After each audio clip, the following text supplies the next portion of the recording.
Hey guys, welcome back to my channel. It's Official. So yeah, in this video we are going to start our unit 5 of CNS and I'll try to cover it in very easy way.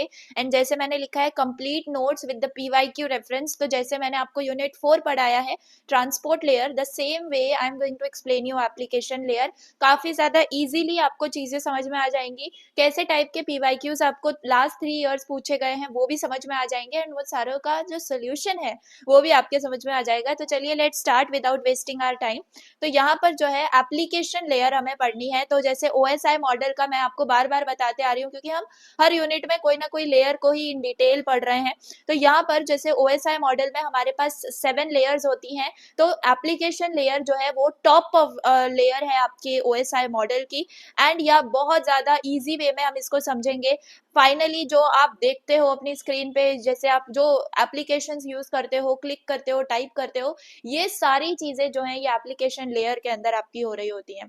Fine. तो see the application layer is the top most layer of computer networks. It provide services that directly support the end users. यानी कि हम जो भी applications को use कर रहे हैं या फिर जो भी हम अपने हाथ से अपने आंखों से देख पा रहे हैं, चीजें परफॉर्म कर पा रहे हैं, the same the things are done in your application layer.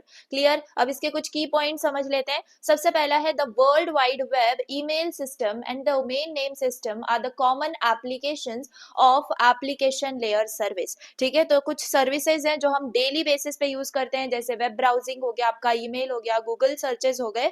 ये सारी चीजें आपकी किससे पावर्ड है? By the application layer. ठीक है. तो I hope you understood. Application layer protocols define how applications communicate over the network. ठीक है. तो हर एक एप्लीकेशन एक प्रोटोकॉल फॉलो करती है विच इज लाइक, आप ऐसे रूल बुक समझ सकते हो, जैसे कि ऑब्वियसली जैसे इंग्लिश का हम ग्रामर समझते हैं, हिंदी का हम ग्रामर समझते हैं, वैसे ही नेटवर्क एप्लीकेशंस जो है वो एक ग्रामर पे काम करती हैं जिनको हम प्रोटोकॉल्स बोलते हैं. ठीक है. ये रूल्स होते हैं जिनके वजह से एप्लीकेशंस आपके रन करते हैं ओवर इंटरनेट. ठीक है. Each application uses its own protocol. For example आपका HTTP जो है वो वेब ब्राउजिंग का प्रोटोकॉल है. ठीक है. HTTP जो है वो आपकी वेब की लैंग्वेज है. Whenever you open Chrome and type a link, HTTP जो है वो स्टार्ट करता है अपना वर्क. क्लियर है. Similarly SMTP, POP3, IMAP, MIME, ये सारे क्या है? आपके ईमेल के प्रोटोकॉल्स हैं. ठीक है. तो ये जो SMTP है ये ईमेल सेंड करने के लिए यूज होता है. POP3 IMAP ये जो है रिसीव करने के लिए आपका मेल यूज होता है. MIME ये आपके लाइक ईमेल के अंदर अगर आपको इमेजेस भेजनी है, ऑडियो भेजना है, वीडियोस भेजनी है, उस केस में MIME प्रोटोकॉल आपका काम करता है. ठीक है. FTP आपका फाइल ट्रांसफर है. नाम पढ़ के हमें समझ में आ रहा है ये क्यों यूज होता होगा. If you want to upload और download files from the server. Fine. Telnet है आपके पास जो कि रिमोट लॉगिन के लिए यहाँ पर यूज होता है. टेलनेट को जो है it let's you control another computer from your own keyboard. जैसे कि रिमोट एक्सेस होता है ना, द सेम वे. तो टेलनेट ये प्रोटोकॉल उसमें काम करता है. DNS यानी कि नेम टू IP कन्वर्जन. मतलब कि जैसे आपको पता है आप google.com सर्च करते हो तो DNS क्या करता है? उस सर्वर का exact IP address find out करके लाता है. तो नाम से IP एड्रेस का कन्वर्जन कौन सा प्रोटोकॉल करता है? तो DNS करता है. देन DHCP है आपके पास, डायनामिक IP एलोकेशन. तो ये क्या है? ये ऑटोमेटिकली आपकी IP एड्रेस असाइन कर देता है कंप्यूटर्स को. ठीक है. तो ऐसे ही आपका ये प्रोटोकॉल भी काम करता है. तो ये सबको हमें इन डिटेल पढ़ना है इस यूनिट के अंदर एंड काफी इजीली जो है हम इसको समझेंगे थ्रू वेरियस डायग्राम्स, ताकि आपके जो है ना विजुअली वो चीज दिमाग में बैठ जाए, फिर आप जो है थ्योरी खुद से भी लिख पाते हो. क्लियर. तो चलिए let's see. The application layer typically works on the request response model. ठीक है. तो रिक्वेस्ट रिस्पॉन्स मॉडल क्या है? क्लाइंट रिक्वेस्ट सेंड करता है ना, और सर्वर उसका रिस्पॉन्स भेजता है. बस यही है आपका रिक्वेस्ट रिस्पॉन्स मॉडल. तो जो एप्लीकेशन लेयर है वो यूजुअली इसी मॉडल पे वर्क करती है, where the client sends request and server returns a response. Finally functions of application layer की बात करें तो provides network virtual services to users, जैसे ब्राउजिंग, मेलिंग, फाइल ट्रांसफर. तो ये सारी सर्विसेज जो है ये हमें एप्लीकेशन लेयर के थ्रू मिलती हैं. Ensures communication between software applications running on different programs. For example Gmail आप अपने मोबाइल पे भी चला पा रहे हो, अपने लैपटॉप पे भी चला पा रहे हो, PC पे भी चला पा रहे हो. तो ये सिर्फ डायरेक्टली कनेक्टेड किससे है? आपके जीमेल सर्वर से कनेक्टेड है. सो हेंस आपका जो कम्युनिकेशन है वो आप डिफरेंट कंप्यूटर से भी कर पाते हो. uses various protocols designed specifically for each service, है ना। तो हर एक प्रोटोकॉल का अभी यूनिक पर्पस है, जो अभी मैंने आपको एकदम शॉर्ट में एक्सप्लेन किया। तो यहाँ पर ये भी आपकी सारी जो फंक्शनैलिटी है एप्लीकेशन लेयर ही दे रहा होता है। तो अभी तक हमारा जो इंट्रो था, इससे आपको एप्लीकेशन लेयर का टेस्ट तो समझ में आ गया होगा। यही सारी चीजें हैं जो अभी हमें पूरे यूनिट में समझनी है, ठीक है। तो let's see, the first one is the web. Okay, तो वेब क्या है? Web is a massive collection of documents such as text, images, audio, video stored on the web servers, ठीक है। तो इमेजिन करो इंटायर आपकी जो इंटरनेट है ये एक ह्यूज लाइब्रेरी की तरह है। तो हर एक वेबसाइट जो है वो एक बुक है, ठीक है, जो कि कंप्यूटर में स्टोर है, यानी कि आपके वेब सर्वर्स में स्टोर है, ठीक है। तो ये जो डॉक्यूमेंट्स है ये टेक्स्ट भी हो सकते हैं, इमेजेस भी हो सकते हैं, ऑडियो भी हो सकती है, वीडियो भी हो सकती है, कैन बी एनीथिंग। क्लियर? तो ये सारी चीजें कहाँ पे स्टोर है गाइस? वेब सर्वर्स पे स्टोर है। Users access this documents through the web browsers. Clear है? तो अगर आपको इन डॉक्यूमेंट्स को देखना है तो हम क्या करते हैं, हम एप्लीकेशंस का यूज करते हैं, जैसे क्रोम, फायरफॉक्स, सफारी, आपका ब्रेव हो गया। So these are the web browsers, ठीक है। दे एक्ट लाइक लाइब्रेरियन, जो कि मतलब क्या कर रहे हैं, आपके लिए एग्जैक्ट बुक लेकर आ रहे हैं, ठीक है। तो I hope you understood exactly web कैसे काम करता है। What are web browsers? So web browser is a program used to access, download and display web pages from the servers. तो web browser simply एक ऐप है, ठीक है। उस वो ऐसा नहीं है कि वो ही है पूरा वेब, नो। वेब ब्राउजर एक ऐप है जिससे आप विजिट करते हो जाके वेबसाइट्स, ठीक है, जिसके हेल्प से आप विजिट करते हो। फाइन, तो क्रोम आपका, फायरफॉक्स, ओपेरा, सफारी, ये सब क्या है, आपके वेब ब्राउजर है। लेकिन क्या है, मतलब एकदम इनके जाके देखें तो ये सिर्फ आपके एप्स हैं, ठीक है। तो ये क्या करते हैं, ये 3 जॉब्स परफॉर्म करते हैं। ये आपको वेबसाइट पे आप जाते हो, आप डाउनलोड करते हो, ठीक है, व्हाट इज देयर, एंड फिर वो आपको डिस्प्ले करता है। क्लियर है? सो ब्राउजर बेसिकली क्या है, इंटरनेट का व्यूअर है। फाइन, फंक्शंस की बात करें तो except the URL from the user. Obviously जब आप टाइप करते हो www.google.com, ठीक है, तो ब्राउजर वो रिक्वेस्ट जो है वो रिसीव करता है। फिर send request to the appropriate server, फिर वो उस पर्टिकुलर जो आपने रिक्वेस्ट भेजी है उससे रिलेटेड सर्वर को रिक्वेस्ट भेजता है, यानी गूगल के सर्वर को रिक्वेस्ट भेजता है। फिर वहां से इंफॉर्मेशन रिसीव करता है, वो इंफॉर्मेशन किसी भी फॉर्मेट में हो सकती है। रेंडर करता है और डिस्प्ले करता है content to the user. Render मतलब कि ब्राउजर कन्वर्ट करता है कोड को ब्यूटीफुल वेबसाइट के अंदर या ब्यूटीफुल पेज के अंदर, ठीक है। और फिर हमें जो यूजर्स हैं उन्हें वो कंटेंट दिखा रहा होता है। Maintain history, bookmarks and cookies, ठीक है। तो browser remembers when you visited, ठीक है, आपने क्या चीजें सेव करी थी, लॉगिन स्टेटस, आइटम्स आपके कार्ट के अंदर, ये सारी चीजें हिस्ट्री एंड कुकीज के मदद से सेव होती हैं। तो ये क्या है, आपके वेब ब्राउजर्स का फंक्शन है। बेसिक कंपोनेंट्स क्या है ब्राउजर के, आपका मेन्यू बार होता है ना, जिसमें आपको ऑप्शंस दिखते हैं, फाइल, व्यू, एडिट, ठीक है, रेयरली जो कि आजकल यूज होता है। देन एड्रेस और लोकेशन बार, तो यहाँ पर आपके पास आप यूआरएल्स को टाइप कर पाते हो, मतलब वो सर्च बार। क्लियर है? देन व्यूइंग विंडो है आपके पास, यानी कि जो मेन एरिया जहाँ पर आपका वेब पेज अपीयर करता है। देन स्टेटस बार, इसका ये क्या है, ये लोडिंग प्रोग्रेस और सिक्योरिटी इंफॉर्मेशन शो करता है। क्लियर? तो ये बेसिक कंपोनेंट्स हैं आपके ब्राउजर के। अब देखो एग्जैक्टली आपका एक वेब मॉडल कैसे काम करता है। यहाँ पर आपके पास क्या है, क्लाइंट है, यानी कि आपका लैपटॉप या आपके मोबाइल आप समझ सकते हो, कोई भी डिवाइस आप समझ सकते हो, ठीक है। और उसमें क्या है, ब्राउजर ओपन है। क्या है? ब्राउजर ओपन है। तो अब आप क्या करते हो, आप इस पे कोई भी हाइपर लिंक को क्लिक करते हो, लाइक फॉर एग्जांपल pqr.com, आपने इसको क्लिक किया तो सर्वर क्या करेगा, सर्वर ये मतलब रिक्वेस्ट भेजेगा, सॉरी ये ब्राउजर जो है वो सर्वर को रिक्वेस्ट भेजेगा। तो वो अकॉर्डिंग टू द पर्टिकुलर जो आपने हाइपर लिंक को क्लिक किया है उस सर्वर पे जाके आपकी रिक्वेस्ट जाएगी, एंड फिर वो क्या करेगा, आपको रिस्पॉन्ड करेगा, ठीक है। तो बिहाइंड द सीन्स क्या चल रहा है, आपका टीसीपी कनेक्शन चल रहा है, जो कि हम यूज कर रहे हैं फॉर रिलायबल कम्युनिकेशन। और ब्राउजर जो है वो सर्वर 1 से लेके सर्वर 2 पर भी जा सकता है, मूव कर सकता है based on the hyper links. Clear है? So this is exactly how we jump from one web page to another web page. Similar pattern आपका यहाँ पे फॉलो होता है। क्लियर है? I hope you understood. अब आपका www कैसे काम करता है, तो हाउ वेब वर्क, सबसे पहले यूजर एंटर करता है URL in the browser. Simple है, देखो इससे कुछ ज्यादा ये हार्ड नहीं है। ब्राउजर कंटैक्ट करता है DNS to get the IP address of the server. तो डीएनएस क्या करता है, उस नाम को जो आपने सर्च किया है, फॉर एग्जाम्पल google.com आपने सर्च किया है, उसको पहले आईपी एड्रेस में कन्वर्ट करेगा, ठीक है। ब्राउजर किसके हेल्प से कन्वर्ट करेगा, डीएनएस के हेल्प से। डोमेन नेम, आपका डोमेन नेम सर्विस समथिंग इसका नाम है। तो बेसिकली इस उसको जो नाम आपका है वो आईपी एड्रेस में कन्वर्ट हो जाएगा, फिर ब्राउजर एस्टैब्लिश करेगा TCP connection to the server. तो बेसिकली अभी यहाँ पर क्या है, पोर्ट 80 क्लियर है। तो टीसीपी कनेक्शन क्या करेगा, टीसीपी कनेक्शन आपका एक कनेक्शन एस्टैब्लिश करेगा ब्राउजर और सर्वर के बीच में। और ये जो पोर्ट 80 लिखा हुआ है ये डिफॉल्ट पोर्ट है आपके वेब कम्युनिकेशन का, क्लियर। देन ब्राउजर क्या करता है, एचटीटीपी रिक्वेस्ट सेंड करता है कि भाई मुझे अब वेब पेज की जरूरत है, ठीक है, वेब पेज की जरूरत है। ये रिक्वेस्ट वो भेजता है, कौन, ब्राउजर, कहाँ भेजता है, सर्वर को। तो सर्वर क्या करता है, sends back the requested web page, ठीक है। तो अब ये जो वेब पेज होता है, क्या ये पूरा जैसे आपको मिला है वैसे ही होता है, नहीं, वो कोड फॉर्मेट में होता है, HTML, इमेजेस, CSS, ये सारी चीजों के फॉर्मेट में होता है। And after that browser display करता है वेब पेज को, जस्ट अपनी फंक्शनैलिटीज ऐड करके एंड उस कनेक्शन को क्लोज कर देता है। जैसे ही लोड हो जाता है वेब पेज, वैसे ही ब्राउजर क्या कर देता है, सर्वर के साथ जो कनेक्शन है वो क्लोज कर देता है, ठीक है। ये देख लो आपका फॉर्मेट ऑफ URL, ये काफी बार आपने देखा हुआ है। यहाँ पर जो आपका वेब है, तो बेसिकली यूआरएल, आप वेब को कैसे मतलब सर्च कर पाते हो, यूआरएल से सर्च कर पाते हो। तो ये जो पार्ट है आपका http:// ये है आपका प्रोटोकॉल। क्या है आपका प्रोटोकॉल, कौन सा प्रोटोकॉल आप यूज कर रहे हो। तो आप मोस्ट यूजुअली http का यूज करते हो किसमें, वेब रिलेटेड, मतलब आप अगर सर्च कर रहे हो तो, ठीक है। तो ये हमें बताता है प्रोटोकॉल। उसके बाद आपका होता है ये name of the server, name of the computer on which the server is running, clear है।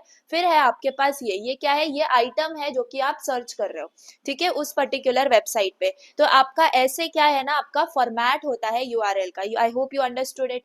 Then you have statelessness and cookies. तो वेब जो है वो आपका स्टेटलेस है, stateless, server does not remember the previous interactions, ठीक है। This is important, आपका जो सर्वर है वो याद नहीं रख पाता है after one request is completed, ठीक है।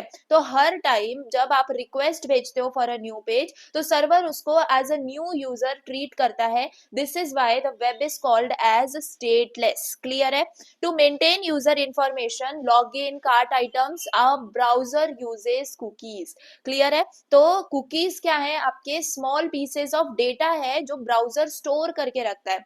जब Amazon को कार्ट रिमेंबर करना होता है, व्हेन YouTube को आपका लॉगिन रिमेंबर करना होता है, या किसी भी साइट को आपकी थीम रिमेंबर करनी होती है, all this happens because of cookies, clear है। कुकी की फील्ड होती है, देखो डोमेन है, डोमेन मतलब कि जहां पर आपकी cookie, when the cookie is valid, which website the cookie belongs to, ठीक है, वो होता है डोमेन। फिर आता है आपका पाथ, पाथ यानी for which pages inside the website the cookie is valid, exactly किस पेज के लिए बात हो रही है। कंटेंट की बात करें तो नेम वैल्यू पेयर, यानी एक्चुअल डेटा जो आपके कुकी के अंदर स्टोर है, यूजुअली वो की वैल्यू पेयर के अंदर होता है, ठीक है। एक्सपायर्स, अब वो जो कुकी है वो डिलीट भी होनी चाहिए आफ्टर द मतलब स्पेसिफिक टाइम, तो वो एक्सपायरी डेट और टाइम भी उसके फील्ड में प्रेजेंट होता है। फिर secure, only sent over the HTTPs, जो कुकीज हैं they are only sent using HTTP, जो कि है सिक्योर कनेक्शन। तो ये सारी फील्ड्स हैं जो कि कुकी के अंदर प्रेजेंट होती है, ठीक है। Domain, path, content, expires and secure. I hope you understood. Static and dynamic web documents के बारे में बात करें तो स्टैटिक वेब पेजेस क्या होते हैं, जो कि प्री स्टोर्ड होते हैं एट द सर्वर, ठीक है। ये ऐसे पेजेस होते हैं जो ऑलरेडी आपके सर्वर पे स्टोर हैं और वो सेम कंटेंट दिखाते हैं सबके लिए, ठीक है। किसी स्पेसिफिक के लिए अलग मतलब आपका इंटरफेस नहीं होता, सबको एक ही चीज दिखा रहे होते हैं। For example about us page है ना, आपका कॉन्टैक्ट इंफॉर्मेशन होती है, सिंपल HTML पेजेस, तो ये फास्ट होते हैं बिकॉज सर्वर सिंपली वो स्टोर्ड फाइल ही है जो सेंड कर रहा होता है ना। तो ऐसे होते हैं आपके स्टैटिक वेब पेजेस, ठीक है। अब डायनामिक वेब पेजेस की बात करें तो ये पेजेस जो हैं वो क्रिएट होते हैं at the time of request, ठीक है। सेम कंटेंट होता है क्या यहाँ पर हर एक के लिए, नहीं, कंटेंट चेंज हो सकता है depending on the user inputs, ठीक है, लॉगिन इंफॉर्मेशन या फिर डेटाबेस रिजल्ट्स, क्लियर है। तो कंटेंट चेंज हो सकता है। एग्जांपल, जब आप इंस्टाग्राम ओपन करते हो, आपकी फीड जो है वो दूसरों से अलग होती है, that is a dynamic page, clear है। तो डायनामिक पेज किससे मदद से आप क्रिएट करते हो, CGI, सर्वर स्क्रिप्ट और जावा टेक्नोलॉजी, ठीक है। Basically anything that runs code on the server is your the thing through which dynamic web pages are created, I hope you understood. Dynamic web pages और static web pages बहुत simple है समझने के लिए। Just understand कि यहाँ पर जो डायनामिक वेब पेजेस है वो किसके थ्रू आपके जो है क्रिएट होते हैं। फाइन, ये डायग्राम देख लो, काफी इजीली आप समझ लोगे। ये आप हो, ठीक है, आपका क्या है, पीसी है। Whenever user sends the input to the browser, आपने क्या किया, ब्राउजर को इनपुट भेजा, ठीक है। अब आप कोई फॉर्म फिल कर सकते हो, आप कोई बटन क्लिक कर सकते हो वेब पेज के ऊपर, तो आपका कंप्यूटर क्या करेगा, वो इनपुट सेंड करेगा ब्राउजर को, ठीक है। यहाँ से आपका प्रोसेस स्टार्ट होता है। फिर ब्राउजर क्या करेगा, वो रिक्वेस्ट भेजेगा सर्वर को, है ना। ब्राउजर क्या करेगा, रिक्वेस्ट पहले प्रिपेयर करेगा एंड उसको वेब सर्वर के अंदर सेंड करेगा। सर्वर क्या है भाई, सर्वर तो बैठा ही है कि इंटरनेट पे कोई मुझे रिक्वेस्ट भेजे एंड मैं वो रिक्वेस्ट हैंडल करूं। फिर स्टेप 3 में क्या होता है, यहाँ पर सर्वर फॉरवर्ड करता है request to the CGI script, ठीक है। CGI स्क्रिप्ट, ये CGI स्क्रिप्ट क्या है, common gateway interface, common gateway interface. इसके वजह से जो सर्वर है वो प्रोग्राम रन कर पाता है ताकि वो डायनामिक कंटेंट जनरेट कर पाए। आपने यहाँ पर भी देखा ना, CGI का यूज होता है for dynamic web pages, the same thing यहाँ पर CGI का यूज होता है ताकि आपको जो है आप कोड रन कर पाओ एंड वो कोड रन हो specifically for that login and आपका डायनामिक कंटेंट जनरेट हो, ठीक है। तो फिर वो CGI स्क्रिप्ट से क्या होता है, अब CGI स्क्रिप्ट को अपना डेटा जनरेट करने के लिए या फिर रिस्पॉन्स जनरेट करने के लिए डेटा की जरूरत पड़ेगी, तो वो डेटा मिलता है डेटाबेस से, ठीक है। तो ये डेटाबेस डिस्क पे स्टोर होता है एंड अब आपका जो CGI स्क्रिप्ट है उससे डेटा या फिर इंफॉर्मेशन जो है लेता है एंड फिर क्या करता है, अब डेटाबेस से इंफॉर्मेशन डेटा लेने के बाद अगेन वो क्या करता है, एक्सेस करता है अपने आप, मतलब अगेन अपने उसने डेटाबेस एक्सेस कर लिया, ओके, एंड देन वो वापस रिटर्न करेगा with the required data and फिर वो क्या करेगा, CGI स्क्रिप्ट आउटपुट प्रिपेयर करेगा। आउटपुट प्रिपेयर होके 6th स्टेप में वापस से वो आउटपुट सर्वर के पास जाएगा एंड फिर सर्वर क्या करेगा, सर्वर वापस से वो रिजल्ट प्रोसेस करके ब्राउजर को भेजेगा एंड जैसे ही ब्राउजर को रिस्पॉन्ड मिल जाता है, मतलब कि आपकी स्क्रीन के ऊपर अब आपको वो रिस्पॉन्ड नजर आएगा। तो ये है पूरा प्रोसेस जो आपके एक बटन क्लिक के बिहाइंड वर्क करता है, ठीक है। सो द सेम थिंग यहाँ पर देख लो, आपका क्या है, सर्वर ने क्या किया, आपका server starts the CGI program and CGI program sends the output, मतलब वही है जो अभी यहाँ पर मैंने आपको दिखाया एग्जैक्टली क्या हो रहा है, ठीक है। तो हम क्या करते हैं, पहले प्रोग्राम सर्वर जो है वो स्टार्ट करता है CGI का प्रोग्राम, CGI जो है वो डेटाबेस एक्सेस करता है। अब डेटाबेस क्यों एक्सेस करना होता है, क्योंकि उसको लिस्ट ऑफ कस्टमर्स की लिस्ट पता होनी चाहिए, यूजर नेम पासवर्ड वो चेक कर सकता है, प्रोडक्ट डिटेल्स डिस्प्ले कर सकता है, तो सब चीजों के लिए डेटाबेस की जरूरत होती है। तो फिर आपका जो है परफेक्ट आउटपुट क्रिएट होता है एंड देन अगेन वो आपके यूजर तक आता है, ठीक है। सो ये है आपके प्रोसेसिंग के steps. Fine, now let us understand HTTP। चलो इसका तो PYQ भी आपको पूछा गया है। HTTP का आपको क्या PYQ है, what is HTTP, explain HTTP request and reply messages. फिर आपको difference between persistent and non persistent HTTP पूछा गया है। Explain HTTP request and response message format, ठीक है। देखो ये सारे आपके PYQs हैं, तो अब आपको समझ लेना है हाँ HTTP क्या है, आपका इंपॉर्टेंट कॉन्सेप्ट है।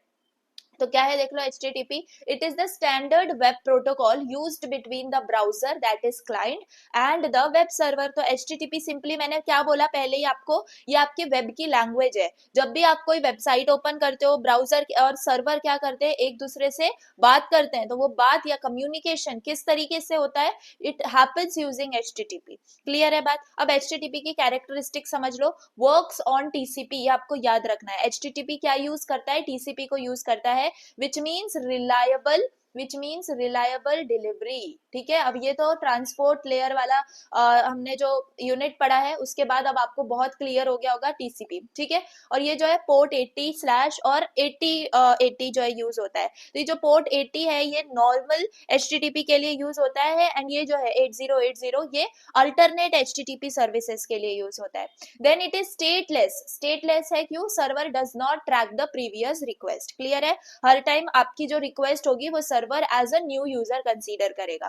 Then there are two versions of connection type, एक नॉन परसिस्टेंट और एक परसिस्टेंट HTTP। ठीक है, तो ये क्या है, आपके टाइप्स ऑफ HTTP कनेक्शंस हैं। कनेक्शंस को याद रखो, कई बार स्टूडेंट सोचते हैं ये टाइप्स ऑफ HTTP है, ये कनेक्शन के टाइप्स हैं, ये आपको याद रखना है। ठीक है, तो ये जो नॉन परसिस्टेंट HTTP है, ये क्या है, ये ओल्ड मेथड है। एक ऑब्जेक्ट के लिए आपका एक TCP कनेक्शन क्रिएट होता था, इसलिए ये काफी स्लो होता था, क्योंकि हर एक अगर वेब पेज के ऊपर 5 इमेजेस हैं तो 4 कनेक्शन की जरूरत पड़ती थी, एक HTML के लिए और एक 5 आपके इमेजेस के लिए। तो हर एक जो मतलब कंटेंट है उसके लिए एक एक कनेक्शन, एक एक TCP कनेक्शन मेंटेन होता था, जो कि ओल्ड मेथड था, and that was non persistent HTTP। Persistent HTTP आपका मॉडर्न तरीका है या मॉडर्न कनेक्शन है, इसमें जो है एक ही कनेक्शन होता है मल्टीपल ऑब्जेक्ट्स के लिए। ठीक है, इसलिए ये काफी फास्टर भी है एंड यूज भी होता है आपके ब्राउजर्स में नाउअडेज। ठीक है, so I hope you understood. I will just make sure कि छोटी छोटी चीजें भी आपको बहुत इजीली समझ में आ जाए। ठीक है, तो प्लीज मेक श्योर आप याद रखो कि ये क्या है, अगेन कनेक्शन के टाइप्स हैं। Now supports various request methods like get, post, head, put, delete। Clear है, तो ये क्या है, आपके कुछ मेथड्स हैं जो कि आपका HTTP सपोर्ट करता है। क्लियर है, अब HTTP ट्रांजैक्शन की बात करें, देखो रिक्वेस्ट रिस्पॉन्स मॉडल पर क्वेश्चन आया हुआ है, तो यहाँ पर जब भी ब्राउजर और सर्वर कम्युनिकेट करते हैं तो दो मैसेजेस एक्सचेंज होते हैं। कौन से, रिक्वेस्ट मैसेज जो कि ब्राउजर सर्वर को भेजता है, ठीक है, ये ब्राउजर जो सर्वर को भेजता है, और रिस्पॉन्स मैसेज जो कि सर्वर आपके ब्राउजर को भेजता है। ठीक है, तो रिक्वेस्ट मैसेज में क्या कंटेंट होता है, देखो ये उसका कंटेंट है। क्लियर है, सबसे पहली बात उसमें होता है रिक्वेस्ट लाइन, मतलब वो लाइन जो बताती है एग्जैक्टली क्या चाहिए आपको। उसके बाद हेडर फील्ड्स होती हैं, तो यहाँ पर एडिशनल डिटेल्स होती हैं, जैसे ब्राउजर का टाइप, लैंग्वेज, होस्ट नेम, आपकी कुकीज हो सकती हैं, तो ये सारी चीजें हेडर फील्ड्स में आ जाती हैं। And in the optional body ये कब यूज होता है, जब आप डेटा सेंड कर रहे हो, like in the post request. ठीक है, ये जो पोस्ट रिक्वेस्ट होती है ना, पोस्ट रिक्वेस्ट का यूज करके अगर आप डेटा सेंड कर रहे हो, क्यों डेटा सेंड करेंगे आप, तो फॉर्म्स के फॉर्मेट में आप कर सकते हो, लॉग इन कर सकते हो, अपलोड्स कर सकते हो, तो वो आपकी ऑप्शनल बॉडी में आती है। ठीक है, फिर रिस्पॉन्स मैसेज की बात करें तो रिस्पॉन्स मैसेज में यहाँ पे आपको भी सेम चीज है, आपकी क्या है, स्टेटस लाइन है। स्टेटस लाइन मतलब कि the very first line from server, जो कि बताता है भाई, मतलब मैं एक एग्जांपल आपको लिख के दिखाती हूँ स्टेटस लाइन का। ठीक है, स्टेटस लाइन का यहाँ पर आप 200 ओके, ठीक है, 404 नॉट फाउंड के लिए होता है। ठीक है, आपने ये देखा होगा, कई बार आपको आता होगा स्क्रीन पर। फिर एक और होता है आपका 500, ये क्या होता है, सर्वर एरर। ठीक है, तो ऐसा आपका स्टेटस लाइन लिख के आती है सबसे पहली। ठीक है, फिर है रिस्पॉन्स हेडर्स, तो जैसे हेडर की फील्ड रिक्वेस्ट में थी वैसे यहाँ पर है, तो इसमें भी आपका वही होता है, content type, date, server name, server की सारी डिटेल्स। एंड ऑप्शनल बॉडी के अंदर जो भी कंटेंट है एक्चुअल वेब पेज का, जो भी आपके HTML फॉर्मेट में हो सकता है या फिर रिक्वेस्टेड डेटा हो सकता है, वो आपकी ऑप्शनल बॉडी में आता है।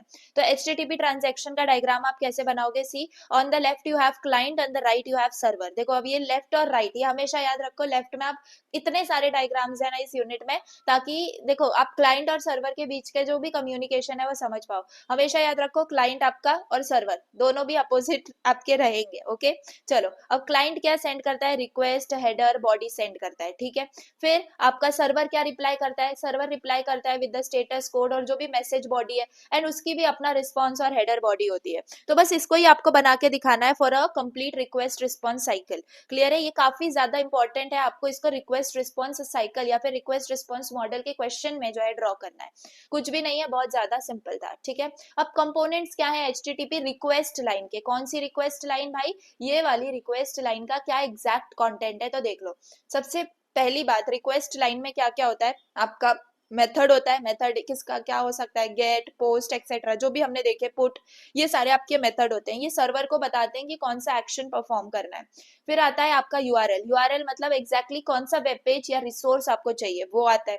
फिर आता है HTTP वर्जन, तो यहाँ पर आप HTTP प्रोटोकॉल का वर्जन बता रहे होते हो कौन सा यूज होना है। ठीक है, तो ये देखो, ये रिक्वेस्ट लाइन का आपका एग्जाम्पल है, काफी बार आपने इसको देखा भी होगा। तो यही 3 चीजें हैं इसके अंदर। सबसे पहला है आपका मेथड, याद रखो यहाँ पर स्पेस है और यहाँ पर स्पेस है, रिमेंबर दिस स्पेस, ओके। तो गेट के बाद स्लैश करके आप लिखते हो वो यूआरएल जो आपको चाहिए, ठीक है। अभी एचटीएमएल फॉर्मेट में क्यों लिखा है, क्योंकि हम सर्वर को रिक्वेस्ट कर रहे हैं इस वक्त, ठीक है। रिस्पॉन्ड नहीं आया है, हमें रिक्वेस्ट हम कर रहे हैं, एंड एट लास्ट आप एचटीटीपी का वर्जन बता रहे होते हो, ठीक है। So this 3 always appear in the request line, clear है।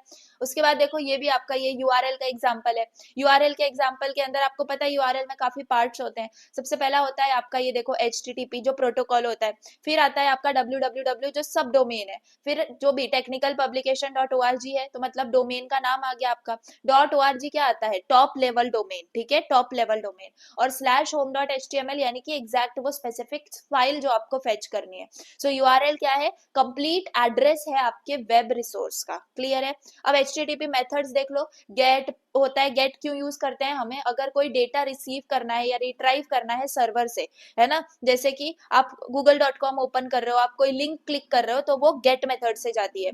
फिर पोस्ट आता है, पोस्ट क्या है, send data to the server. आप क्या कर रहे हो, forms, log in, sign up या फिर फाइल्स वगैरह अपलोड कर रहे हो, तो when you type your user name और पासवर्ड, तो पोस्ट क्या करता है, उसको सीक्रेटली सेंड करता है टू द सर्वर। फिर आपके पास आता है head. Head is same as get but without body, है ना। ये गेट की तरह ही काम करता है लेकिन विदाउट बॉडी, मतलब सर्वर क्या करता है, सिर्फ हेडर्स को सेंड करता है, और ये यूज करते हैं हम to check if a resource exist without downloading, clear है।